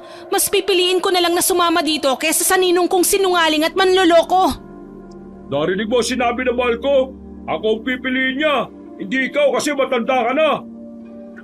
At tingin mo, Amando, papayag lang ako na kunin mo siya. Mula sa pagkabata niya na hinintay ko yan. Kaya hindi ako papayag na maagawan mo ako sa kanya. Ninong Ray, pwede bang hayaan mo na lang ako? Matanda ka na. Hindi tayo para sa isa't isa. Hindi kita kaedad. Kahit nadiring-diri na ako sa mga sinasabi ko, Kabanong, ay tinitiis ko na lang. Kailangan kong palalain ang sitwasyon noon para sila na lang din na magpatayan. Nagpalit na ng anyo si Ninong Ray. Yun ang unang beses na nakita ko siyang ganun kaya hindi ko maiwasang hindi tindigan ang balahibo. Hindi rin naman magpapatalo ang lalaking si Amando. Inutusan niya ang mga tauhan niya na lusubin si Ninong Ray. Pero dahil hindi rin basta-basta si Ninong Ray, madali niya lang napaslang ang halos 15 aswang. Ganito na lang, aswang sa aswang. Kung sinong mananalo, sa kanya mapupunta si Athena. Sige, papalaga kita sa abon mo. Dahil alam kong hindi ka naman mananalo sa akin eh. Matanda ka na kasi. Ikaw lang ang aswang na nirarayo ba? Ikaw, bata ka pa pero mukha ka ng matanda. Bakit ang mukha mo? Nagkasagupaan na ang mga yun. Sinamantala na namin ang pagkakataon. Tumakbo na kami ng mabilis habang nagpapatayan sila. Agad kaming nakalayo. Iniwan namin silang nagbubunuan. Nang makalayo na kami, inakala na naming hindi na nila kami masusundan. Nakarating na kami ulit sa kalsada. Nag-aabang lang kami ng masasakyan. Pero sa kasamaang palad, wala pa ring napapadaan. Sino ba kasi may balat sa puwet eh? Malas talaga oh. Puro ka balat sa puwet. Baka mamaya ikaw lang yung malas eh. Ano sinabi mo? Ano ba? Manahimik na nga muna kayong dalawa. Agad silang nanahimik ng paglingon namin sa likuran. Naroon na pala si Ninong Ray. Duguan ang katawan nito. Pero nakakatayo pa rin na maayos. At dahil siya na lamang ang nakasunod sa amin, ibig sabihin lang noon ay napatay niya na si Amando. Ano akala mo, Athena? Makakakawala ka na lang ng basta-basta? Hindi ko ginugol ang buhay ko ng 2 dekada para lang masayang ang lahat. Nakikiusap ako sa'yo, Ninong Ray. Itigil mo na ito. Masama ang ginagawa mo. Hindi ito tama. At ano ang tama? Ang mapunta ka sa iba? Hindi ako papayag. Gagawin kong lahat ngayong gabi para mapasakin ka. Isipin mo na lang ang pinagsamahan niyo ni Papa. Baka sakaling may halaga pa sa'yo yun. Una pa lang, wala na akong pagpapahalaga sa papa mo. Lahat yon, pakitang tao lang. Kailangan kong gawin yon para masubaybayan kitang lumaki. At ngayong malaki ka na, oras na para singilin ko kayo. Ikaw ang kapalit ng lahat ng ginagawa ko, Athena. Kailangan mo muna kaming patayin bago mo makuha ang gusto mo. Huwag kang makikialam dito, Baste. Wala ka namang silbi sa pamilya ninyo eh. Kaya mas lalong wala kang silbi sa mga sandaling ito. Siguro nga tama ka na wala akong ambag sa pamilya ko. Napabigat lang ako ngayon. Pero hindi ibig sabihin nun, wala akong gagawin para protektahan ang ate ko. Handa akong mamatay. Huwag mo lang madikit kahit dulo ng daliri mo sa kanya. Marami ka sinasabi. Wala ka namang ibubuga. Tingnan natin kung hanggang saan ang kaya mo. Umangil ng malakas si Ninong Ray. Hinila naman ako ni Baste at inilagay sa gilid. Hindi nagtagal, umatake na sa kanila si Ninong. Una nitong pinuntirya ay si Baste dahil alam nitong hindi naman sanay ang kapatid ko sa mga gulo. Pero kahit na ganoon, ginawa ni Baste ang makakaya niya. Hinataw niya ng tubo si Ninong Ray at tinamaan naman yun sa muka. Ang kaso nga lang, parang wala namang talabyon kay Ninong. Hinawakan ni Ninong ang kapatid ko sa kwelyo at hinagi sa gilid. Hindi naman nagsayang na sandali si Logan at Mang Esteban. Sabay nilang nilusob si Ninong Ray. Mahusay ang bawat galaw nilang dalawa at kaya kahit na papaano, nahihirapang depensa ni Ninong Ray ang sarili niya. Ilang beses na tinamaan ni Mang Esteban at Logan ang kalaban namin. Pero kahit lupaypay, nakakatindig pa rin talaga si Ninong. Parang may sapusa siya. Ang tagal niyang mamatay. Hanggang sa bigla na lamang bumaliktad ang sitwasyon. Siya naman ang nakatama kay Mang Esteban at kay Logan. Bumagsak din ito kaagad. Si Mang Esteban naman, mahahabang sugat ang tinamo niya galing kay Ninong Ray. Kaya maging ito rin ay napahiga na lang din. Athena, sinasabi ko naman sa iyo, lahat ay gagawin ko para lang mapasaking ka. Lahat kakayanin ko para lang makabuo tayo ng masayang pamilya. Mangarap ka ng gising! Biglang tumayo si Baste at kinuha ang katana ni Mang Esteban. Tinaga niya si Ninong Ray sa balikat. Pero kahit na tinamaan yon, nagawa pa rin hawakan ni Ninong Ray ang talim ng katana. Pwersahan nitong inagaw ang katana at takmang itatarak na sana sa kapatid ko. Pero buti na lang, gumapang si Logan at hinila niya ang paa ni Ninong. Nabitiwan niya ang katana, pero galit na galit itong pinagsisis pa si Logan. Baste, tama na! Baka mapahamak ka pa! Hindi pwedeng wala akong gawin. Kinuha ulit ni Baste ang katana. Tinaga niya ulit si Ninong Ray, pero sa pagkakataong ito, ay dinali na niya sa magkabilang hita. Ang kaso nga lang, sadyang may sa demonyo talaga yon. Hindi pa rin napabagsak. Sa halip, sinipa ni Ninong Ray ang kamay ni Baste. Dahilan para tumalsik palayo ang katana. Ayoko sa lahat ay traidor. Lumalaban ng patalikod. Duwag! Mahina! Sinuntok ni Ninong si Baste. Humarang na ako sa kanya para hindi na niya sundan pa ang pananakit niya. Pero wala pa rin siyang pakialam sa akin noon. Hinawi niya lang ako ng malakas. Tumilapon ako sa gilid. Habang si Basti naman, sinusubukan sabayan si Ninong. Pero kakaiba talaga ang lakas ng isang aswang. Kaya kahit makipagsuntukan siya, siya pa rin ang dihado. Sinubukan din makabangon ni Mang Esteban at Logan. Pero lalo lang nilang nararamdaman ang hapdi ng kanilang sugat, kaya hindi pa man sila nakakalapit, tumutumba na sila ulit. Nawawala na ako ng pag-asa sa mga sandaling yon, Kabanong, lalo na nang kinuha ni Ninong ang katana. Papalapit na siya sa akin. Habang ako naman ay parang napako na ang mga paa sa kinatatayuan. Hindi ako makagalaw dahil sa labis na kaba. Ang takot na nararamdaman ko ay parang inihigop ang lakas nito.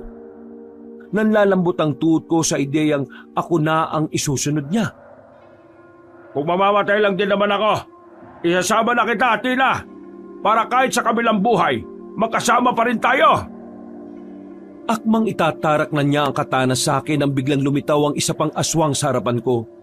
Si Amando. Siya ang sumalo ng katana at sa dibdib niya tumarak ang mahabang patalim na yon. Nagulat ako sa nangyari, Kabanong. Kahit si Ninong Ray din ay hindi yon inaasahan.